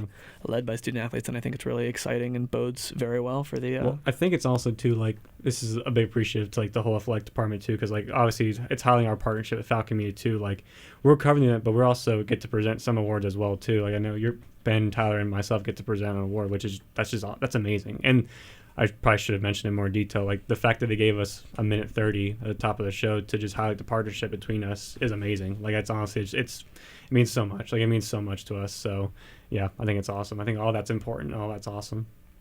I already said this earlier too, but that's not something that you see everywhere. Nope. It's really just not an opportunity that's readily available to everybody at every school. And where does that go back to? You know exactly what it goes back to. It goes back to community. Yes, I'm right. Let's go. Hit the button. There you go. Ding. Holden just told Lucas to turn his mic off. That's what just happened. No, it's the correct buzzer. Oh yeah, you're right. Need a button for that. But We're on the around the horn part where he gets muted for 10 seconds. oh, we're not. Yeah, go watch. watch the Around the Horn BG Falcon We're Media not. YouTube channel. That was probably like the most fun experience I've had here. That was very fun. Not to sidebar too much, but I do agree. I think it was Yeah. very like loose, unstructured. I mean, it was Yeah. planned. It was but unstructured. I think Yeah. as I think with any kind of thing, letting the people involved be themselves is very important, and you know, that ties back directly to Jaden and Finn here emceeing this event coming up. Again, it's it's taking it out of the hands of athletics a bit, which isn't a dig at like the athletics executives themselves, but at the same time, the student athletes are the heartbeat of athletic departments, and having them emceeing it is going to make it really, really cool. Yeah. So with you guys hosting, have any of your teammates been trying to get you guys to say certain jokes or anything, or how much pressure do you feel to nail on everything to get things right? Not like they're like trying to get us to say things necessarily, but I mean, one of my best friends is up for senior scholar, so I'm excited if I get to announce her name. Yeah, same. I don't think anybody's really pressing for jokes. There's a few people I'd love to make fun of on my team, but I'm gonna be nice and not do it. But Culture. No, exactly. So we're gonna try and have fun with it, and yeah, it'll be good. Absolutely. I also saw on the the information we had about the event, a photo booth, a DJ, as well as some other kind of fun things aside from the awards. Are there any other things like that, or is that just another piece of the excitement for you? I think that covers it pretty much, but they're using the DJ that does the bigger basketball game events, which he seems to do well at those, so I think that'll be fun. And the photo booth is always a good time for teams to even mingle as well and have fun with that. So Yeah, I think it all ties into like having a chance to talk to your friends and have a good time. And like you said, you might not get to see each other because of schedules and whatnot. So yeah, I think just create an environment that's fun before the show is going to be cool. Well, it's all about Instagram. So taking those cool pictures for the gram is all that matters. definitely. IG flicks all day. And the cool backdrops they have too, because like they have like the Ziggy's backdrop. I think they have a couple more this year as well. So like that's cool too. Oh, and the orange carpet. I don't think we mentioned that yet. They have like an orange carpet this year. That's awesome. Yeah. It is Yeah, gonna. that'd be cool. I think it's gonna look a little bit less like official because it's not in the ballroom, but it's gonna look more BG because it's in the Stroh Center. Like it's gonna have way more orange and brown branding than the ballroom was nice, but it looked like everybody was dressed up in the ballroom. It looked like it was actually like something very, very, very formal. You ever listen to it's like- Ballroom Blitz? No, Oh, no. I just got really awkward. No. Anyway. Yeah, it did. But yeah, I'm very excited. Very excited. And it turned into a ballroom Okay. blitz. Okay. That's your fault for planning the It was You my brought up it was the my That one's fault. on you. No, I really do like that it's going to be in the Stroh, though. I think, the Union Ballroom is a really nice facility, but I think when you look at, kind of things there versus being in the Stroh, it feels a lot more dime a dozen. I feel like you can kind of get that vibe from the ballroom anywhere, but I just feel like with the history and connection that a lot of the teams have with the Stroh, specifically the basketball teams, volleyball, gymnastics, doing all their competing there, and it being our own unique facility. I mean, plenty of different, you can find a ballroom in any campus, and obviously campuses all have stadiums too, but they're all more unique. And I just think that's a really special part of this year's Well, it too. keeps the athletes probably more comfortable. Like this is where you perform and where you practice, so it's like you put an award show in it. Here you go. So yeah, Petition for the Ziggies at the Deloitte next year? it might be too cold the weather. Yeah, we might have to move it to July. Yeah, that would be sweet though. Cochrane. That would be pretty Let's sweet. do it. Cochrane would be cool. Still having about Cochran. I'll throw in Stellar Field. Stellar Field. Yeah. Well, you might as well throw them all out while you're at it. Have it at the Slater. Yeah, Yeah. yeah. But I'm so excited for You're this. talking event, about too. weather. Holy, that'd be cold. Oh, the Slater. Yeah. That's Yeah, cool. way to get your Yeah, it's puffers. cold in there anyway. Yeah. Yeah. And I'm so excited for this event, just for everything. I think it's a fun end of the year thing, like end of the semester. Obviously, like baseball, and softball, and spring sports still have to play till like end of May or something like that. So yeah, I like it. I think it's a cool just ending, big celebration of the whole year. People get awards, get pictures. You're dressed up. It's fun. All good vibes. I'm a vibes guy. He knows this. Big vibes guy. I'm a vibes guy. Big vibes guy. Many people are He saying knows. this. Yeah, I know. I'm excited. And I really like what you said too, Lucas, about like making it kind of a more comfortable environment for the athletes. Because I mean, I know you three in the room, being in Falcon Media Sports Network like we are. I mean, you've talked to plenty of athletes across a ton of different teams, and there's different levels of familiarity and comfort with both the places you may talk to them in, and talking to media and having those kinds of experiences. And I think there's a lot of value in giving kind of a comfortable, low key, like there's a lot of, effort being put into it certainly, but there's not like the fact that it feels a little less formal makes it feel like there's probably like less pressure for it to be a certain way or for them to show up a certain way. And I don't know, it just feels very hospitable, I guess. I just think the more fun you make it, the better. I'm happy that's what Jaden and Finn are going to be doing. Just make it more fun for the student athletes and just, make the show go by fast too as well. I think that's just all that matters, honestly. And I think the setup that we're changing it to this year is going to help it with like making it more formal in comparison to the union too. Yeah, definitely that would. Oh, excuse me. You okay? It's okay, Holden. Collect yourself. It's okay. Yeah. He's getting choked Fine. up talking about the Ziggies. I might hear in a little I'm bit. so happy. Yeah. If you had to pick, biases involved, not biases involved, is there one award you're most excited about being announced, regardless, one way or another? I guess for me, bias here. I can't wait to see, if Harold wins Athlete of the Year. I'm also big, I feel like I got a shout Moment of the Year. I think that's a cool award as well. So I'll be looking for that one as well. Absolutely, Jaden. I don't know if I have a favorite, but my friend is up for a senior scholar, so that one's probably mine. I think that'll be fun. I asked Megan if we can hand that award out. So Definitely an exciting one there too. I think. Oh, sorry, you got something? Is there awards that you'd want to see put in? ooh, that's a good question. Like Look at Ben go. I don't like know, even maybe, like a like- fun That's one, not not necessarily like an actual award, but what like are those a fun called one. in like senior yearbooks, like senior? Oh yeah. Oh, Most superlative. likely to, Yeah, I Superlative. feel like that That would would be be kind of really cool if funny. we did Fun. like some Yeah. outside of it, Most likely like to be social media. president. mostly, you can do. Yeah, that could be yeah. funny if we did like a on-demand voting thing. Oh, Yeah, that'd be sick. that would That'd be be really cool. You should pitch that to Derek for next year. I do like Lucas, that. Yeah. because you've got Scan the pull. QR code, live vote, 5 minutes, Yes. and showed up on the That big screen. That would be cool. I was just because we don't have nominees for him, but like Iron Falcon is always my favorite because it just highlights just hardworking Yeah. athletes and I like that. That's Cool one of my award name, favorites, too. Iron Falcon Falcon. does sound sick. Yeah, It does sound pretty sick. cool. I always like the kinds of awards that are, a little more, there's a little more mystery about them. You don't exactly know. Having the nominees obviously laid out, you can discuss all day who might win what, but at the same time, having the mystique about it, I think is compelling too. It makes it all the more exciting when it's revealed. I would describe you as a mysterious guy anyway. So me? yeah, so that's on brand for you. So, Okay. you threw a dig at me, I have to throw a dig at you back. So When did I do that? I don't know, sometime. Probably last show, honestly. Inevitably true. I'm very petty. Is there anything else about, the awards that you're just really excited about? Anything we haven't touched on that you want to share about it? Any, kind of closing thoughts here as we reach the top of the hour? Yeah, I think we're just really excited. It's going to be a good time for anybody listening that's, thinking about come hang out with us. It's going to be a blast. But yeah, I think we're really excited. It'll be good to see everybody. And like they were saying, it's a great way to end the year. So yeah. Yeah, I think it'll be fun. I think we both have a lot of friends on different teams and our own teams that are excited to come watch us. And yeah, like I know my friends were considering not coming just because we're seniors, that. So getting them to come out now that I'm hosting is definitely super fun. Definitely exciting. Lucas, Tyler, Ben, do you have anything else for our guests? Holden, what if I can't make it to the award show? You're But presenting an award. What do you mean? I'm talking about the people here. What if I can't make it? What if I want to watch or view any of the promotion that we do for it? And when is this event? When is the Ziggies? Well, the Ziggy Awards are coming up on Wednesday, April 23rd. The doors are going to open at 6:30, and the event starts at 7. And Falcon Media Sports Network is going to have a ton more promotion and coverage leading up to and during the event. Lucas, do you want to elaborate on that a little more? Yeah, sure.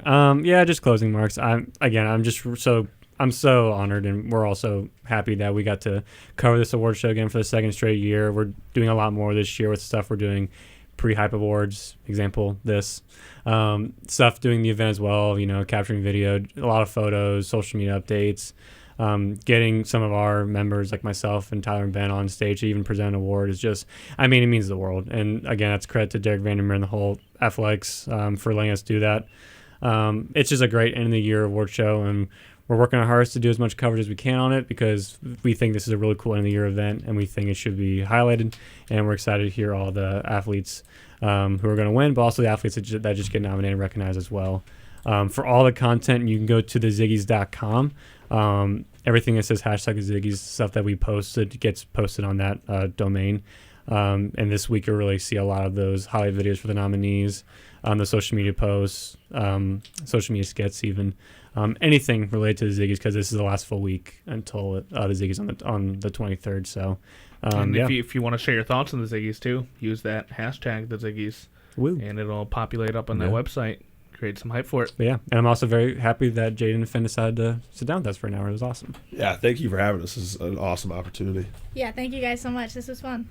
Yeah, absolutely great having you guys. Once again, Finn Hogan and Jaden Frigerio, both from BGSU Athletics from football and women's soccer. Really appreciate you guys being here. Great to have you on today.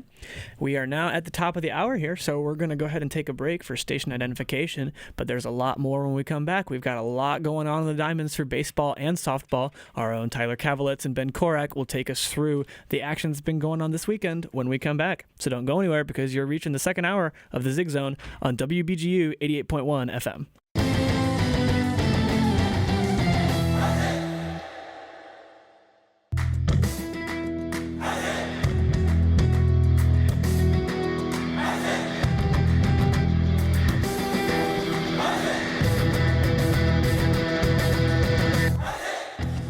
Looking for a BG Athletics discussion show? Check out The Swoop, where a rotating cast of Falcon Media Sports Network co-hosts talk everything BGSU athletics. New episodes are available every Tuesday at 6 p.m. on the BG Falcon Media YouTube channel. Hey, it's Reese Patricus, and you're listening to WBGU 88.1 FM, home of the Falcon Media Sports Network. This is Northwest Ohio's community radio station, WBGU 88.1 FM. Like, follow, and subscribe to our Facebook, Instagram, and Twitter feeds for access to special content, program and DJ information, and so much more. Return to Radio Freedom with WBGU on 88.1 FM and online with our social media profiles. Thanks for listening to WBGU Bowling Green, Ohio.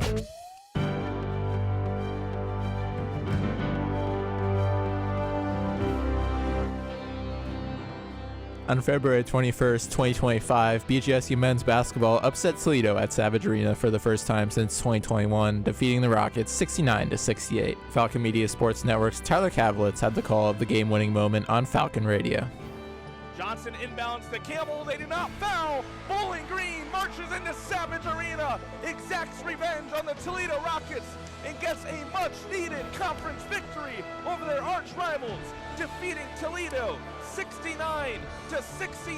What an improbable win for the Bowling Green Falcons. This has been a Falcon Media Sports Network featured call.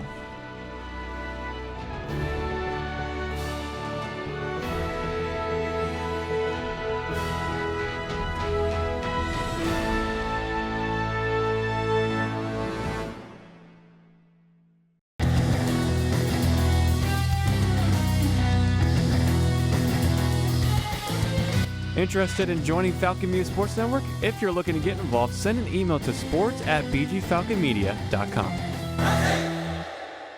You are listening to WBGU 88.1 FM, home of the Falcon Media Sports Network.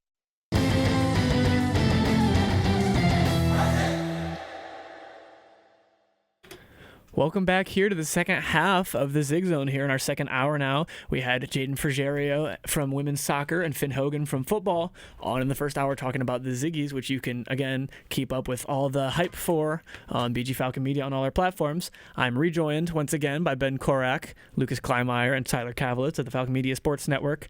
And we're going to talk about some baseball and softball and what's been going on that weekend. But before we do, I just want to know, I know it's still going on, we're not quite wrapped up with it. How right or wrong were your predictions about the Masters?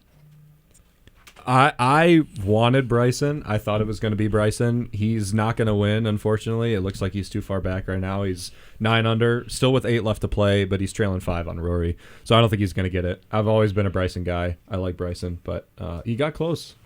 Tyler, Lucas, did you have any strong inklings, big Masters guys? Yes, no? I mean, it's kind of funny. The two that I was looking for were Bryson and Rory, because Rory just feels like he should have like 2 Masters at this point. He feels due for one. Yeah. Yeah. We were going through the numbers today. He only has 4 majors. He's been runner-up in another 4. So, but I'm a big Bryson fan too, so I wanted him.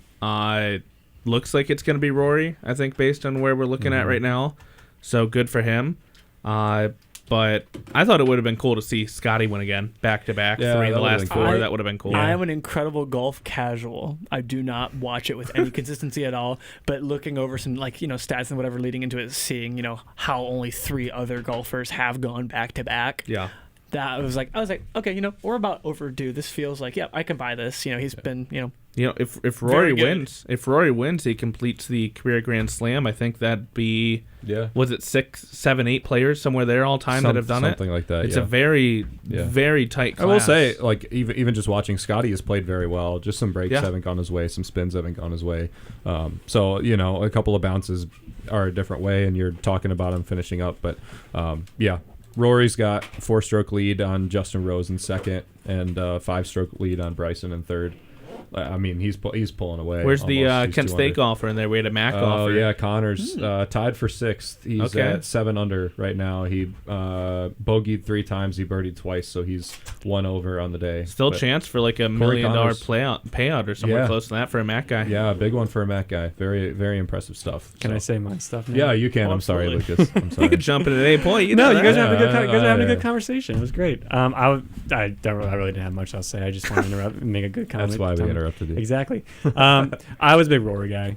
I went, That's but Scotty. I mean, Scotty last year was so cool. So him repeating would have been fun. But That's true. Yeah, those are mine too. You know who I'm taking next year, Ben? So Give me John Daly. John Daly. Give me John my Daly gosh. to win. My uncle loves him. He had an eagle on a par 5 earlier in the tournament. So stupid. I forgot his name. I'm sorry. I guess you and I don't matter in this conversation. I got to look at it. Oh, you talking about the 67-year-old? Yes. Because there was 2 of them. There was yeah. Oh, I forget the 2 names. Yeah, Mickelson missed the cut too. I'm looking for Fred Couples. Yeah. Freddie Couples. Yeah. Freddie Couples got an eagle, and he missed the cut, unfortunately. He's 65. There's another Yeah. 67-year-old. I forget who's in it. Yeah, Phil's getting up there too. Phil Mickelson. I have a soft spot for him as the lefty. Yeah. I'm also a lefty. The cool thing about the Masters, though, is you know about the trophy and the green jacket. If you win the Masters, you It's get the deal for me. Yeah, you get a lifetime invitation to compete in the Masters every year. Yeah. Which is something that is not, exactly in every other major. So that's very cool that these guys could win it in their 20s. And if you wanted to, I mean, you could be out there golfing the Masters when you're 80. If you really don't have to qualify for it, you want it. So. Yeah, I mean they're getting pretty up there. I think Masters is the top 5 sporting event Top 3 of the year. Maybe, yeah. I'm putting top 3. I'd have to go through them, but yeah, Masters is so fun. Well, So shelf that ranking talk for the moment. But what I will say is my favorite probably part of it is that the Masters champion gets to choose the champion's meal for the following year. Yeah. And so my eternal rooting interest, because I'm not a big golf watcher, is whoever comes up with the most compelling or interesting menu. If you haven't seen Hideki Matsuyama's from the 2022 tournament, that got kind of ruined for me the other day. I found out that other golfers can choose to just go by that menu and go with the normal club menu. No, you got to choose your own. Yeah, but I found they can still name their own, but if you're a golfer that's competing in the Masters and you go there, you don't have to eat Scotty Scheffler's food. You can just go with the club steak, which I feel like that's kind of odd. Wouldn't you just do the whole everyone eats that? Although I guess if you have a dietary restriction, that's makes sense. fair. Or you're allergic, then he's just. But I wonder I'm gonna have golfers go there. I'm gonna have Scotty's burger. You could just find whatever Bryson's slider. You gotta get Scotty's slider. Yeah, sorry. You just find whatever Bryson's allergic to and serve that, so he has to eat it, and then take him out of the tournament. I guess that's why. I think we have lost the plot. Maybe a little bit. We might need to have a whole podcast just to the Masters alone next year. Maybe stay tuned for that next year. That'd be fun. Put Sean on speed dial. Yeah. Anyway, we're going to go ahead and move back to some actual Bowling Green related content, and we're going to talk about the weekend that softball had. So Ben, start breaking it down for me. Yeah, pretty solid weekend, I'd say, for BG softball. Very, it was a pitcher strength for Bowling Green this weekend. Gave up 3 runs to Western Michigan on Friday. BCSN covered that game, unfortunately not us, but a 3-1 win for Western Michigan. And the first of the weekend, Bowling Green just held to 1 run on only 2 hits. Not the greatest offensive performance, you'd certainly like to see better. Mackenzie Kravchuk didn't pitch bad either. She only had 1 earned run in her 6 and a third innings pitched. Morgan Beckham came in and relieved her, 2 strikeouts on her 2 outs, literally nothing else. So she was perfect in her 2 outs that she pitched. Errors kind of spelled disaster for them. It was a tie game aside from errors, but the offense really couldn't get going. In some ways, the offense only has 2 hits. You don't really deserve to win the game, unfortunately. So, and they remedied that in the next 2 games, won 8-0 and 4-0 in the next 2. The pitching staff remained dominant. Morgan Beckham in the next game, first game on Saturday, 5 innings pitched, no earned runs, a strikeout, and a walk on her 18 batters faced. Outstanding 5-inning win for Bowling Green, 8-0. And then in the second game on Saturday, a 4-0 win. Sydney Marshall, actually, another freshman. It was the freshman pitching this weekend. Kravchuk did well, but Beckham pitched another relief appearance to go along with her start. Sydney Marshall had a 5-inning appearance with no earned runs, and they shut out Western Michigan in entirety on Saturday. Did a very good job. Credit to the freshmen, Sydney Marshall and Morgan Beckham, for stepping forward in fantastic ways. And credit to Scarlett Anderson, who's taken a step out of the bullpen and picked up a bat and knocked her first home run of her career with Bowling Green in her senior year on senior day. Very good stuff from her. She DH'd all 3 games. She was outstanding in the pitching staff. What are you going to do? Gave up 3 runs in 3 games. And I think the thing that sticks out to me the most, it's certainly not the only thing, but I really like the change of tune from Friday to Saturday. And pretty thoroughly unimpressive performance Friday by the numbers, and then Saturday pretty dominant. 8-0, 5 innings, and then 4-0. Not allowing a run on the day is really impressive stuff. Yeah, the big thing that Coach Gardner talks about all the time is how she's teaching the team how to compete. She mentions she doesn't talk about Coach Candace last year a lot, and last year's team. She doesn't like talking about it. She knows she has to, unfortunately, but she says that she's teaching the girls how to compete, which I think is a way to say that they didn't come into the season with a lot of that competitive edge, and they might have been downtrodden on themselves a little bit. They can compete with almost every team that steps on a reserve field, and they've proved that this year. They've had tight games with very good teams. Ball State was probably their worst series of the season, I'd say, and it still wasn't too bad, and Ball State's a very good team. So I really like the way they play. They compete with everybody, and it's not surprising that in baseball, softball are bolstered on your pitching staff. Your pitching staff was fantastic. All you needed to do was get 3 runs. Technically, in the second day, all you needed to do was get 1 run, and you're going to win. And it makes the offense. It gives them a very easy job, and the pitchers just dealing. Tyler, and we talk about it all the time. Pitching leads to wins in baseball and softball, and when the pitching does well, when they're stifling, nothing really you can do. It was just an unbelievable outing from them this weekend. And also 8 runs, very solid performance there. Do you think, is there any lapse in the pitching from the Broncos, or do you attribute it to, maybe some momentum going their way just because of the success of BG Zone pitching? What do you look at there? No, I see it more with bias aside. I see it more as Bowling Green just being able to hit. In the first game on Saturday, there was only 1 player in the lineup that did not have a hit. That was Addie Martin, who is your best hitter on the season. She didn't have a hit. Every other player in the lineup had a hit. You scored 8 runs. Fantastic outing. I believe all but 2 players had a run as well. All but 3 players had a run. I apologize, 8. It was great.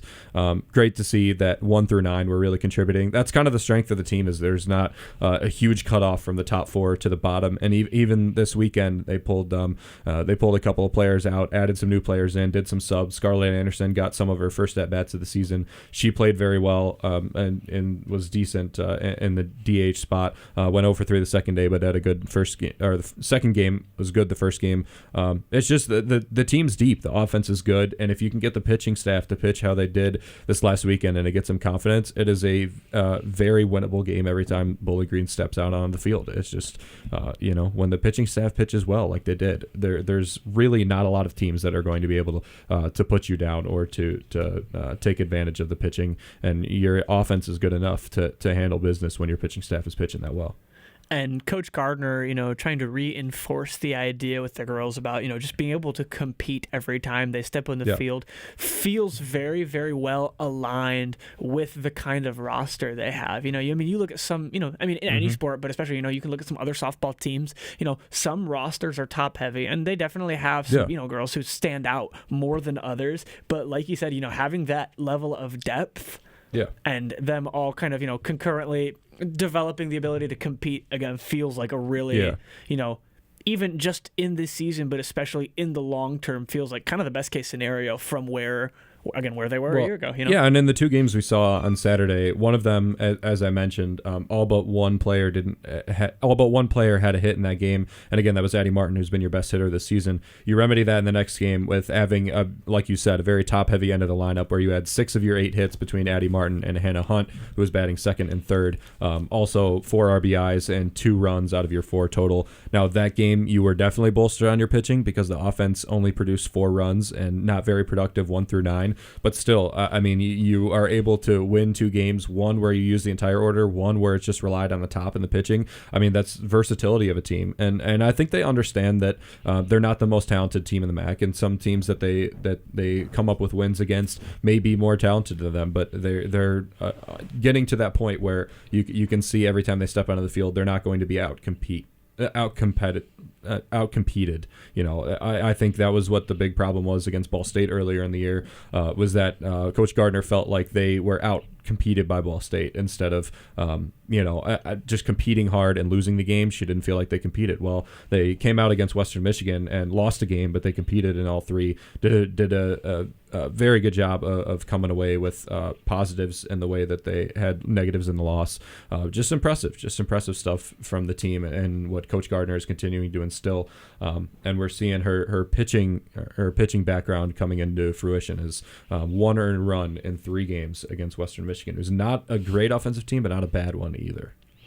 If you have to isolate, pick one, and I always like asking to pick one because I think, really presses you to think a little bit about, what is the most important strength of the team. Pick one thing they did this weekend for them to continue doing, and be a little specific with it. I'm curious, what you would isolate.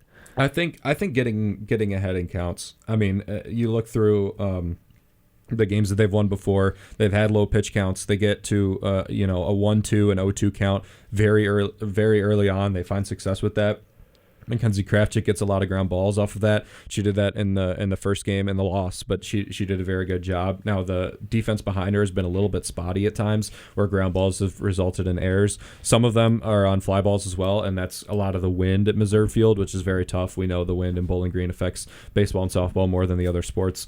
But I like to see them getting ahead in counts. Krafchick does a very good job at inducing ground balls. Morgan Beckham throws very hard. It's very tough for batters to time up, and especially with a not great offensive team like Western Michigan, it's tough for them to get the bats around on her, and she's got some pretty dirty off speed as well. There's a lot of talent in the pitching staff. I think, and even the struggles that they've had, it's because they're falling back. They're falling down 2-0, they're falling down 3-1, they're falling down 3-0, and it's tough to work back from that. It's nearly impossible to work back from that in college softball. So getting ahead in counts, like Krafchick does so well, Beckham's getting into it, Sydney Marshall did it as well. Get to an 0-2 count, get to a 1-2 count, even a 2-2 count, it's ahead. You get ahead in counts, and you're going to be successful. It's impossible not to.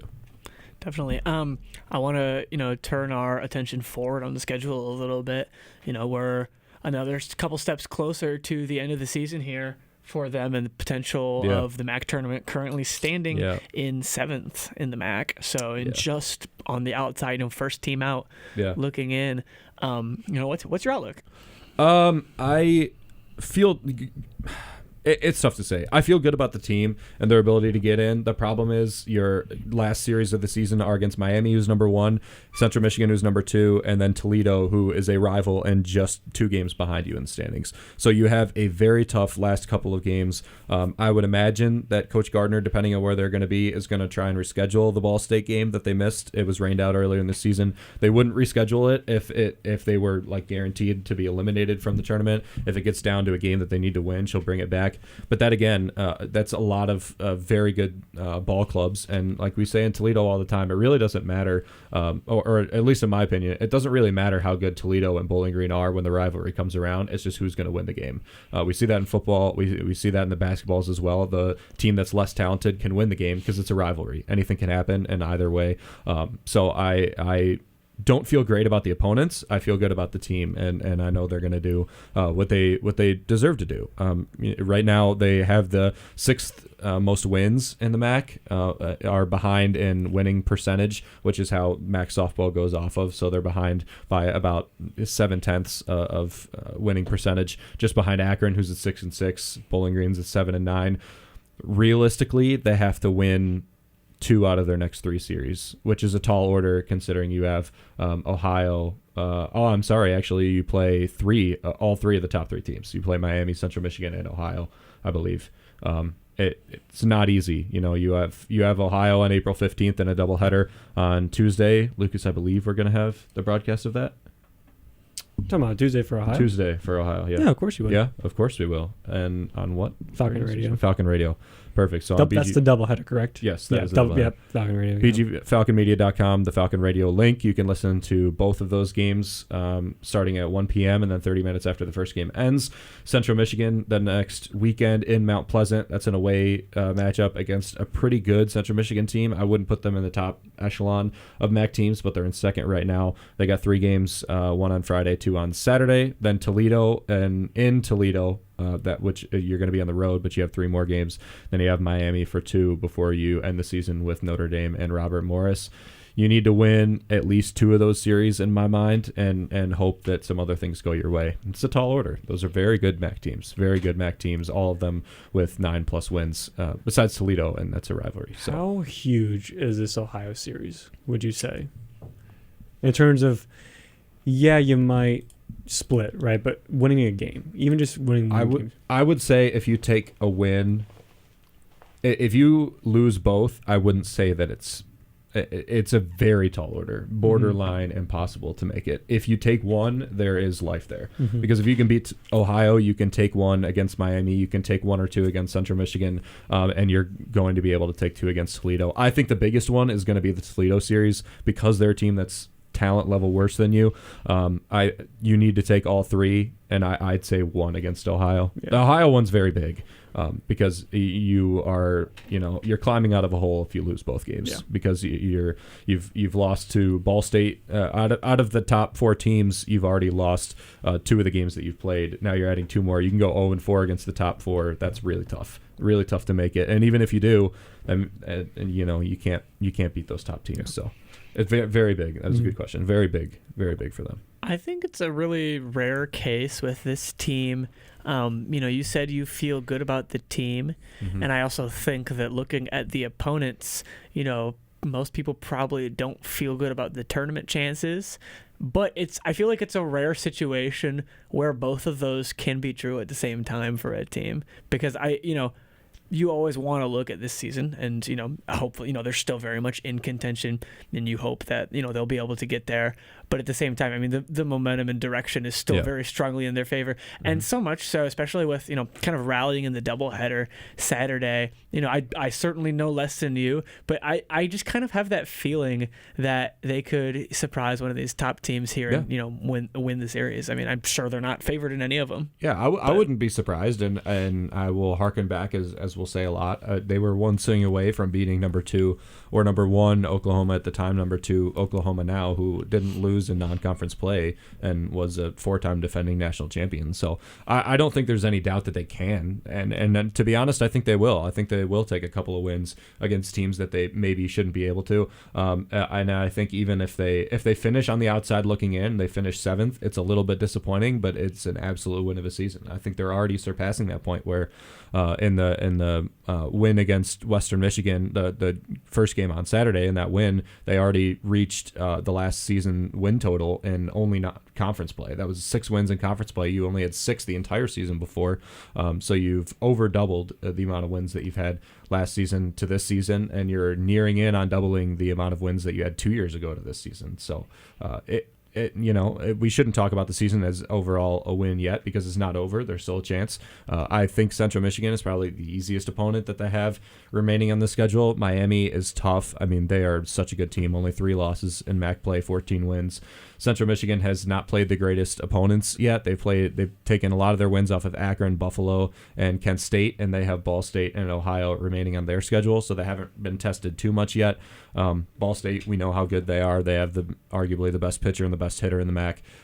So there's that top realm of teams, but and you're going to need some help from NIU and Akron, who are in the 5 and 6 spot right now, to fall off a little bit and you to rise up. And you don't control your own destiny as of right now, but anything can happen. It's still the MAC, as we always say. And the way this team has competed this season, I'm thoroughly impressed, and I wouldn't be surprised by the end of the season if they were sitting in a MAC tournament spot. It feels like they're too competitive to just roll over, and that's why I really think, again, looking at those top 3 teams, that Miami, Central Michigan, and Ohio series, I have a hard time seeing them, as crazy as it sounds, not winning at least one of them, just because, I don't, maybe they get a win against any of them, but don't, win any of the series. Yeah, that accounts for 7 games. I think 1 or 2 wins out of that is reasonable, and I think that's a very good feat if you're able to take, if they take 2 wins, 3 wins, that is a win. Yeah, you're borderlining winning the series against top 3 teams in the MAC. And looking at their schedule once again, you've got those top teams, all 3 of them remaining yet on the schedule. And you said Central Michigan you believe to be the weakest team remaining on the schedule. That being said, which of these do you think is the most important? Would you go with that Ohio series? Would you go with Central just because it's the one that should be the easiest? How do you feel about that? The series that you need to take a win in my opinion, is the Central Michigan. I think you need to win that series. But the one I think might be the most important is the Toledo one, mainly because when I said Central Michigan was the weakest of the remaining competition, not including Toledo, who's got a losing record. I think you need to take all 3 against Toledo. I don't see a world where they can drop one against Toledo and still make the MAC tournament. Unfortunately, that's just how I feel about it.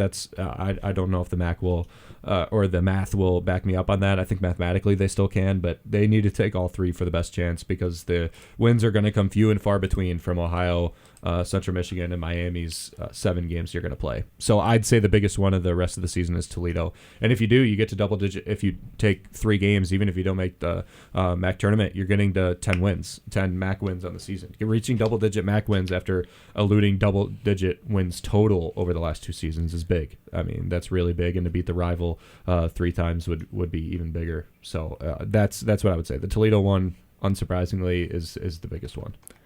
And it's kind of a tough situation, too, because you really have to take care of business on your own. Akron and NIU are sitting in the MAC standings right above them, and they do play each other. But they both also have Kent State left on their own schedules, which, you should, barring some surprise fight from them, they're winless in the conference right now. You can kind of chalk those up as series wins pretty preemptively. Akron also faces off against Miami and Western Michigan. Again, Northern and Akron will match up against each other, so the chance for one of them to knock the other down a peg, but you really have to hope that, realistically, probably Akron with a little harder of the schedule left, falls off a little. Being the team, the lower of the 2, in 6th with that 500 winning percentage for conference play. Yeah, you look back to Buffalo and a losing series against them. You took 1 win and then lost the next 2, mainly on errors, on major errors, 1 in each game that really sold you, and you could have very easily have won. But you look back to that's 2 more wins that you could have. You take 1 against Akron that they probably should have. That's 1 more win. The rest of the season is pretty cut and dry on what you should have done. But that's 3 more wins right now. You're at 10 and you're clean in a MAC tournament spot. And if you add those 3 more that you maybe should have gotten, you're not even barely at risk of falling out, because that would put you at 10 wins ahead of Akron, who has 6 right now. And I know some other things will have changed in that time if with that hypothetical, but you just got to think about how close this team is, even realistically. If they take those 2 games against Buffalo, it changes the whole season around. It's just completely different. We're talking about what they need to do to hold on to their spot instead of what they need to do to get in. In the event that they're not able to make the tournament, outside looking in, you certainly won't chalk things up as a failure by any means, again, looking at where they came from. But what would you, if you have to point the finger, not at a player, but at a series or a specific game right now, do you have a vision of where it would be? Is it that Buffalo to you, where you could have taken it against a team that's arguably performed worse? Is that? You look to that first MAC series of the season and 2 losses, and like I said, just being able to follow the games and watch them on YouTube, YouTube, because Buffalo has a YouTube link. There was quite literally an error. You lost a 1-score game in the 8th inning on an error in the first game the first game on Saturday against Buffalo that you would have won. It wouldn't have even gone to extra innings. You would have won 3-2. And then in the second game, you lost 10-6, and there was an error that had a cascading effect on an entire inning. The pitcher ended up giving up, I think it was 4 more runs, and you would have probably won that game going away. Buffalo had a 5-run third inning, and a lot of those were unearned runs. So there's so many different things throughout the season. It's tough to go back and say this one was the reason that they didn't make the MAC tournament. Not to say that we're saying that, but I think that Buffalo won the team's talented enough to have taken 3 wins. If you took those 3 wins, then turned around the next week and got 3 wins against Kent State, how big would that have been to go 6-0 through the start of MAC play? And like I said, you're talking about the season in a whole new lens then, because you have 2 more wins and you're sitting securely in a MAC tournament spot. Definitely an interesting hypothetical to look at through the rear view, just the progress for this team, but how easily it could have been, even that much more. And like you said, holding tight onto a potential tournament spot versus trying to find your way. Yeah. And now, what's your biggest key to them against Ohio, doubleheader this Tuesday, and, one of the remaining, big challenges here for this team to try and make a push into a tournament spot? Yeah. It's got to be hitting. Ohio's got the number 1 pitching staff in the MAC right now, and it's really not even close, almost a full point of ERA that they are ahead of Ball State, who has a great pitching staff. They've got some real good arms to throw. The offense, while did enough to get 2 wins this last weekend, probably should have done enough to get 3, but that aside, they need to do something good. You need to get Addie Martin really flowing offensively. She had a very good stretch there for a minute, has kind of taken a step back and stunted herself just a little bit. Some things have been switched around in the lineup as well, but it seems like where pitching was at the start of MAC play, where it was a little bit weaker, now it's taken a step forward. Offense was very strong, keeping you in games. Now has taken a little bit of a step back. Hannah Hunt is your best registered in batting average right now. Addie Martin just a little bit behind her. That's your 2 and 3 bats right there. Taylor Barrett has been leadoff or around that 3-2-1 hole all season. She's great on base. She has a very good on base percentage. Taken a slide the last couple of games, but she draws walks, gets hits, got a good amount of RBIs as well. And it's going to come down to the meat of the order. Aside from those 3, you know what you're going to get out of those 3. It's going to come down to how Katie Hutter performs. She didn't play in 2 of the games this weekend. Peyton Steffes was on a hot stretch for a while. She's taken a little bit of a step back, but she's a good, very good player. Has shown offensive prowess, so she needs to get back to that. Kendall Matthews moved up in the order. She's been swinging pretty well. Hannah Massaro has kind of exited the lineup. Cam Kaufman's got back in, and she has added the first home run of her career in Orange and Brown in her second season, coming off of injury. That's a very big one that she's added to the lineup, but coming off of injury, she's not as good as you would have expected. Delaney Davis hasn't been swinging it great since she had that 6-for-6 stretch through a couple of games.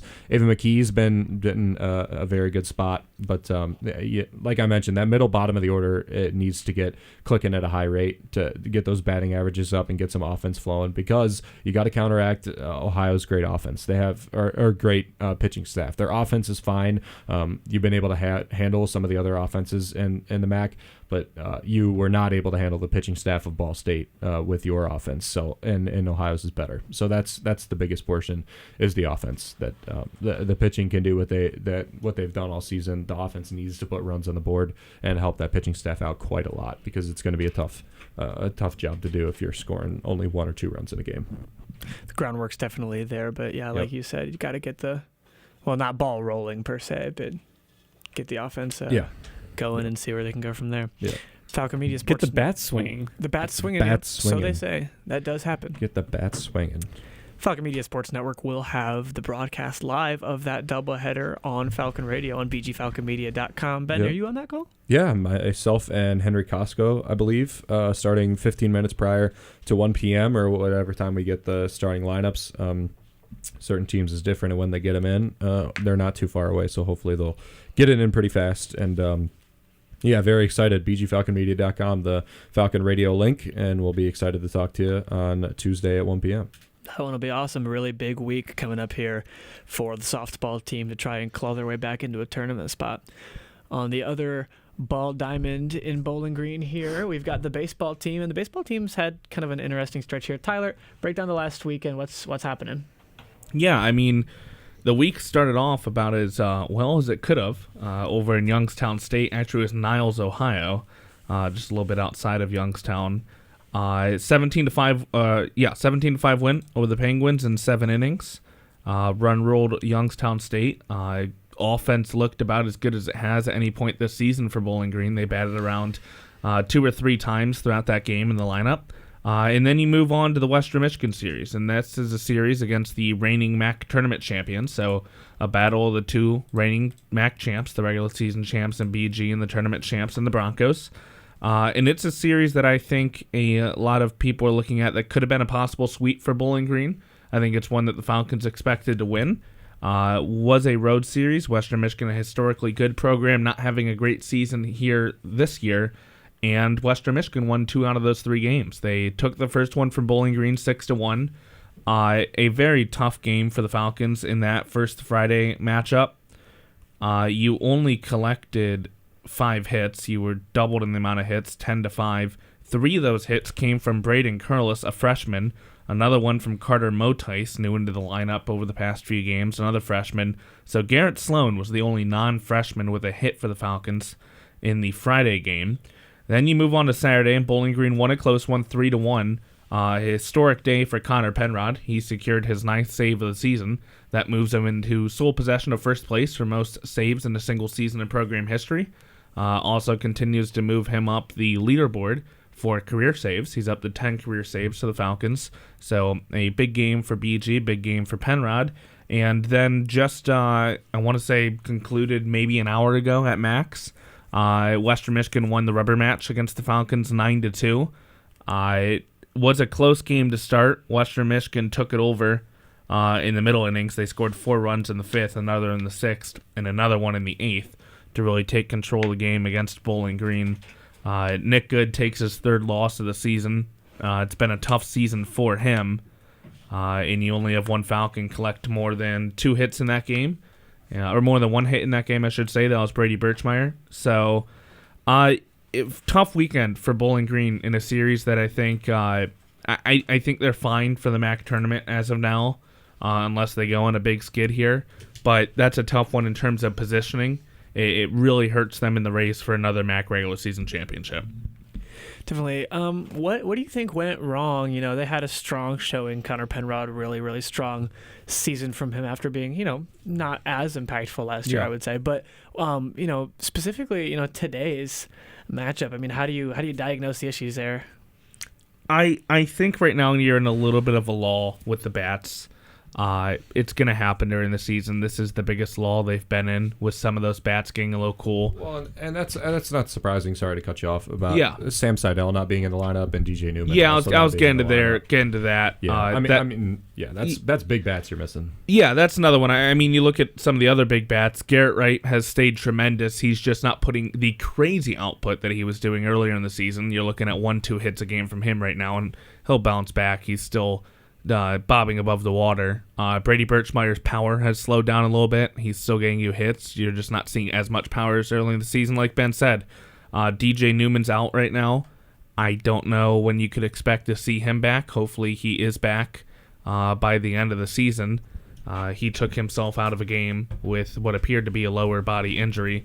And then you got Sam Seidel, who was hit by a pitch in the Youngstown State game, hit by a pitch kind of on the wrist forearm area.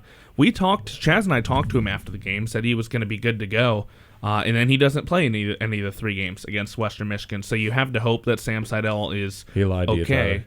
To you, apparently. You just have to hope that nothing was found after that, that he'll be good to go, because especially at the top of this lineup, Sam Seidel is such an important part of this Bowling Green offense, of getting this team going. I think he is one of the more overlooked players on this team. He had one of the quietest All-MAC first-team seasons that I have witnessed last year, and he is just so important for this team to get the offense kick-started. So you'd have to hope you have him back. And I think the other part that has been kind of a constant for this Falcons team this year is the starting pitching is just not exactly where you want it to be. It wasn't terrible this weekend. It just wasn't great. Jacob Turner gave up 5 runs. Only 2 of them were earned in 5 innings. 9 hits, a walk, and a strikeout on Friday. Carson Silva continues to just be tremendous for Bowling Green in his outings. He's really developed this season in his freshman year for the Falcons. I've really liked what I've seen out of him. He goes 5 2/3 on Saturday, gives up 3 hits, does not allow a run, does walk 4, but like I said, does not allow a run. And then today, you got Nick Good, gives up 3 runs in 4 innings, 2 of them earned, 3 walks to just the strikeout. Nate Kress gets touched out of the bullpen for the first time in a while. He gives up 4 runs in a third of an inning. I haven't seen him hit like that in quite a while. So that combination there just spelled disaster for the Falcons. Nick Good, when you talk about starting pitching specifically, is a guy that I feel like has kind of underperformed this season. You looked at him coming into the season. I know Chaz McNeil said that he predicted him to be an All-MAC first-team member. I didn't think he would have that crazy of a season, but I think you definitely expected him to get All-MAC honors and to be the kind of leader of this rotation, along with DJ Newman, depending on what Newman's availability was going to be. And you just haven't gotten that out of Nick Good. 2 runs in 2 1/3 innings pitched his last time before this weekend against Miami. 10 runs in 4 innings against Kent State. He had a couple good outings in between them, but then you look at the start of the year, 7 3 1/3 against Middle Tennessee and 3 5 against Presbyterian. He's really only had 2 solid outings in MAC play, and that was against Ohio and Akron, 2 of the weaker teams in the MAC. So I think that's been a little bit. You just would have liked to see more out of Nick Good. We'll see if he can turn it around going to the rest of the year. But yeah, I don't think this Bowling Green team is in trouble at this point. I think this is going to be more of a wake-up call for them, though. You get swept by Kent State. You lose 2 out of 3 against Western Michigan. You're at the point in the season where this is kind of the point of the season last year where this Falcons team started to trend down a little bit after that 17-game conference winning streak, where they started to, cool down and come back to earth. And hopefully it's the reverse this year, of where they start to get hot at the right time as you get closer to the MAC tournament. Something that really sticks out to me about the weekend, you don't press the panic button by any means, yet you're still in a very solid standing around 4th in the MAC. But you look at the losses on this weekend, and both of them felt somewhat out of character for what a lot of us have gotten used to seeing from the team, specifically with regards to competing late. It's not to say that they're not still, putting forth their best effort, and there's not good performers in those late innings where you're, maybe not giving up any runs in an inning. But at the same time, beyond the 5th, 6th inning in both of those days, it was already kind of a distant lead for the Broncos, and, they didn't really do anything to cut back on that too much. I don't know. Just what do you think? That's something that I think this team was already cooling down on going into the series. And I don't think by any means it's something you expect to see every time as those nail biters by any means. I'm trying to find, because I wrote about it.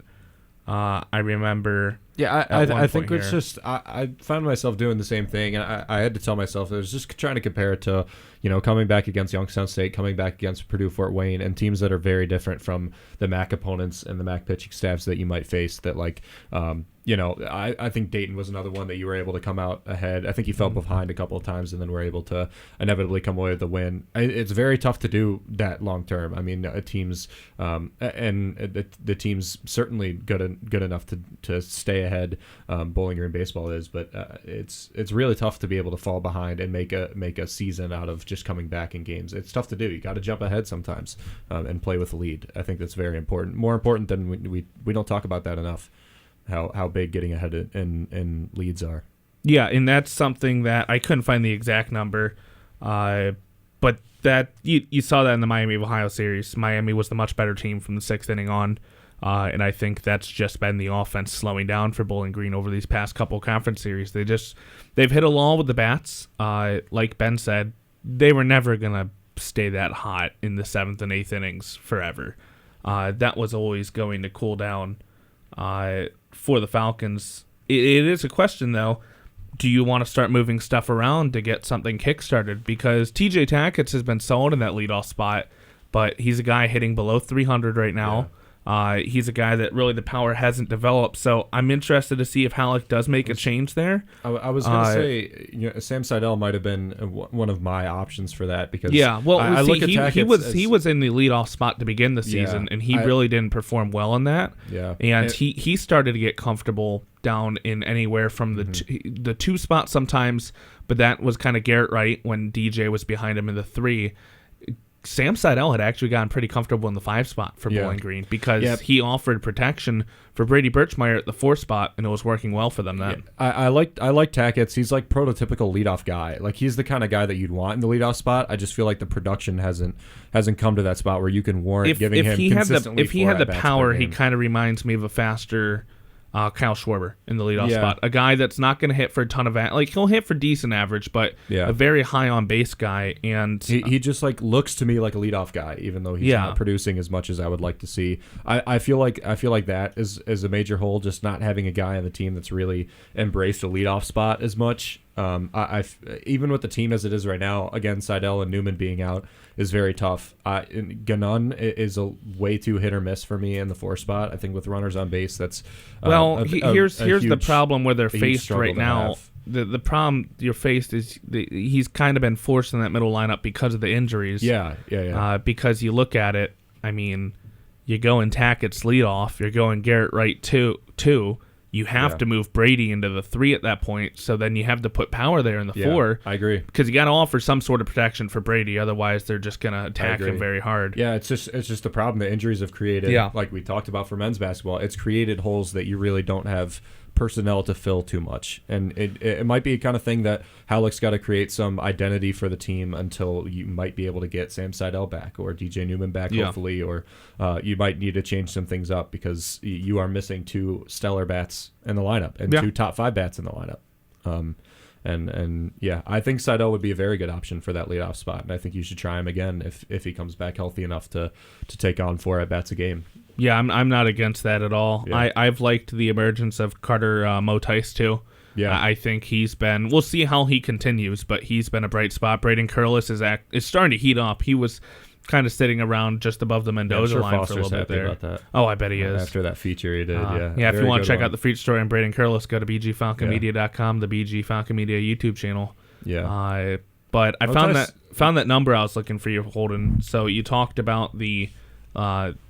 Before we'll get back to Motice, a little sidebar here. Good. The late inning production for Bowling Green, they were outscored by Miami 12-5, 6th inning on in their series against the Red Hawks. So that's something that has kind of silently gone away from being Bowling Green's identity in winning these late game battles. There's nothing you can really pinpoint to it other than it's baseball, and that just happens. It's going to ebb and flow. But that's been an interesting trend, is that you want to see this offense get kickstarted a little early, but they haven't. Going into the, I haven't updated this broadcast sheet I use, but going into the Western Michigan series, Bowling Green was, when they got scored on first, when the opponent scored first, they were 12-4 this season. When they scored first, they were 9-5. So you don't expect those numbers to be like those, basically mirroring each other like they are. It's been an interesting one that this team can fight back when they get scored on first. It's just the late inning magic has kind of disappeared. Definitely something that I guess kind of subverts my expectation a little bit and might sneak under the radar there. What do you think is going to be the biggest key for them? Not the way you want the weekend to go. You're still in an okay spot. following taking the 1 win against Western Michigan. But coming up here, you've got Purdue Fort Wayne Tuesday. You've got Ball State after that this weekend. A one-off. The Ball State series is going to be a big prove it for Bowling Green. I still think, even though with the conference standings, when you look at it, you got teams like Miami and Kent State there. I think Ball State in the 1 spot in the conference is the best team in the conference. If I had a vote for the power rankings before the season, I would have voted Ball State as the regular season and conference champion. I think they have the best roster in the MAC. I think their pitching is, as the numbers show it, by far the best in the MAC. So that's one that if Bowling Green can compete at home in that series and win that series, they're going to prove that they are going to be a serious contender this year. If you lose, I don't think it says they aren't a serious contender. Now, if you get swept, you got a different story. But that's one that I think the Falcons can open a lot of eyes with and get themselves back into the thick of it in the top 2 or 3 in the standings, because right now you're in a position you're battling for 4 or 5 at this point instead of 1, 2, and 3. And I think, you look past the Ball State series, Eastern Michigan, Toledo, and NIU, all still important, but I think the Ball State series carries much more importance than those other ones. I have a question. Yeah. Let's say they lose the Ball State series. Take one game. I was just about take one game. I was just about to go there. What's the state? I know we're predicting. What's predicting? I know because the state is you've got to fight to get back in the tournament and then hope you win the tournament. Really? At this point, here is what I was gonna say, because I think this piggybacks off of Lucas's point. You lost series. You took 1 win against Miami and Kent State, both who are top 3 teams. If you also end up losing a series to Ball State, that's all 3 of the top 3 teams that you've lost a series to. And I think it's your only losing series on the season, besides Western Michigan. So it's 1 of 4. So that's at this point, you look at the conference standings, and you're 4 games behind Ball State in the loss category already. Yeah. In conference record. Mm-hmm. You're not out of it yet, but you're very much on the outside looking in for a conference regular season championship. Right now, that's kind of a 3-man race between Ball State, Miami, Kent State, Bowling Green's that 4th team on the outside looking in. Maybe they make a late run to get it. But the tournament's the important one, and seeding's going to be important in that, in the fight to get back in it. When I say that they have the fight to get in the tournament, I'm not saying they're going to be on the outside looking in. All I'm saying is that if you lose 2 out of 3, then you're looking at a 13-8 conference record versus a 12-6. What if they're swept? I would if also, they're swept, then you're going 12-9, and you're a little more dangerous territory because. Well, your next series after that is against Eastern, who's right behind it is. you, too. And you lost the series scary. against Western, who right now is the team just on the outside, and Toledo's right behind Western. So I don't think it presses the panic button by any means. I think it's just one that they kind of just have to lock in and take care of business and really compete against them because I don't think they're in danger of missing the tournament yet, but right now they're not looking the greatest seeding. More to my point before, like if you're heading into the playoffs with 3-6 record against, or no, 3-9 record maybe against the top 3 teams in the MAC, that doesn't inspire a lot of confidence, considering, if you take 1 win against Ball State, 1 win against Miami, 1 win against Kent State, that's wins you've left on the table against teams in the conference. If we were looking at this from on the outside looking in, we know how good the team is, we know how they can compete, but we might say, maybe there's a shelf there of teams that are competing for a MAC championship. Ben, you know baseball. I'm not saying. I know, but going into the tournament, what I'm going to say, 3 wins against the top what I'm going to teams. say with this is that I look at last year. BG swept Ball State in the MAC tournament last year. Yeah, they got or in the MAC regular season, they beat them 34-8 in one game. Yeah, they got knocked out of the tournament by Ball State, who went on to the championship game. I don't know how much weight you can put in once you get into tournament play of your record against everyone. I think it all starts fresh. Yeah. So I don't think that values as much as it does in basketball, per se. Yeah. I just feel like you can only judge it by what you've seen regular season. I mean, as you know, pundits, and you've yeah. seen- But if we're yeah. looking in reality, the tournament kind of I is. just like- It's a different beast because it is Yeah. double elimination. It's just rough looking at a losing record Yeah, against no, the it top is. 3 teams that you would have to face one of them in that first round. I agree with you. The Ball State series, that's a big one. And Eastern, is, yeah. And Eastern right behind you. If you get swept that series, glaring at you in the face, that's a tough one too.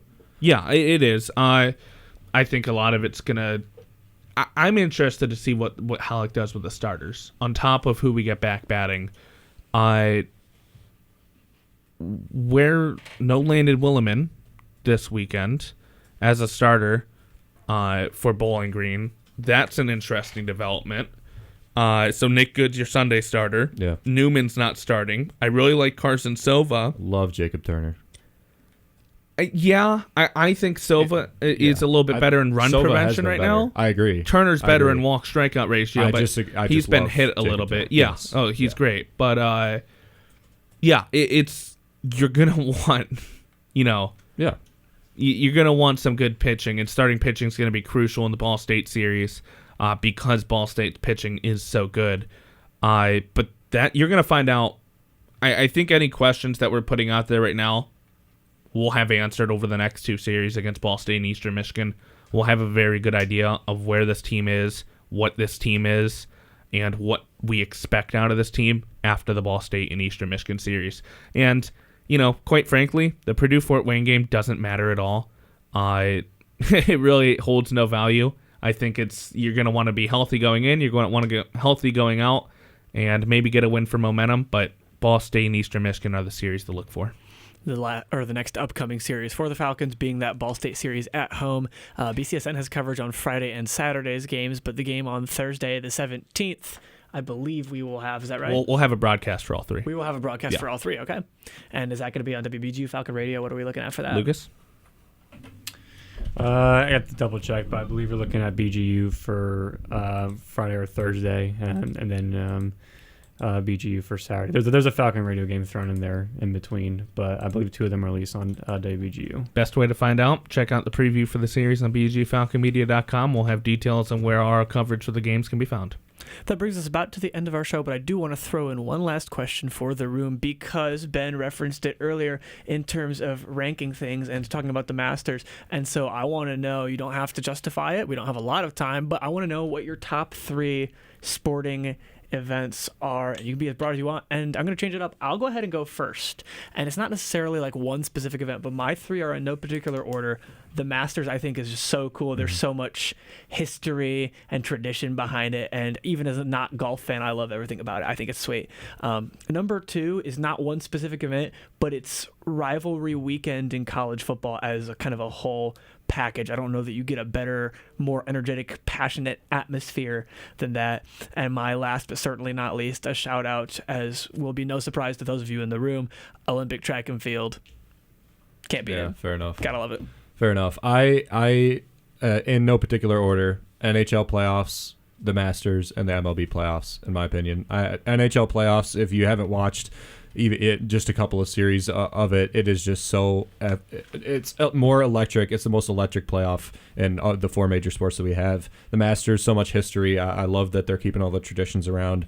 Very traditional guy. I absolutely love the Masters. And then MLB playoffs. Baseball is my favorite sport. I think baseball lends itself better to the 5-game, 7-game format. The World Cup, NFL playoffs, MLS playoffs. Because I'm a soccer guy. Big soccer guy. Yeah. Soccer and football. MLB playoffs. Baseball is the best sport in the world. Best sport ever created. March Madness because it is chaos and unique, and I love basketball. And the Masters because hello friends, and there is nothing quite like it. And put the Summer Olympics as a close number 4. Great takes all around the room. That's one of the least contestable round the tables of takes there. I think that was very reasonable across the board. That's going to do it for us here on this edition of the Zig Zone. We'll be back again later in the week, next week, for another show. Keep you posted on what's going on in BG Athletics this week, as well as with the Ziggy Awards coming up. As always, to stay engaged with any of our content, check it out on YouTube, BG Falcon Media, as well as bgfalconmedia.com, where you can see previews, recaps, highlights, and more of everything going on with BGSU Athletics. And make sure to check out theziggies.com for the updated coverage with the Ziggies. That's going to do it for us here from the Zig Zone. For Lucas Keimeyer, Tyler Kavalecz, Ben Corak, and our guests today, Jaden Frigerio and Finn Hogan, I'm Holden Ruck saying, hi Ziggy. Have a good night.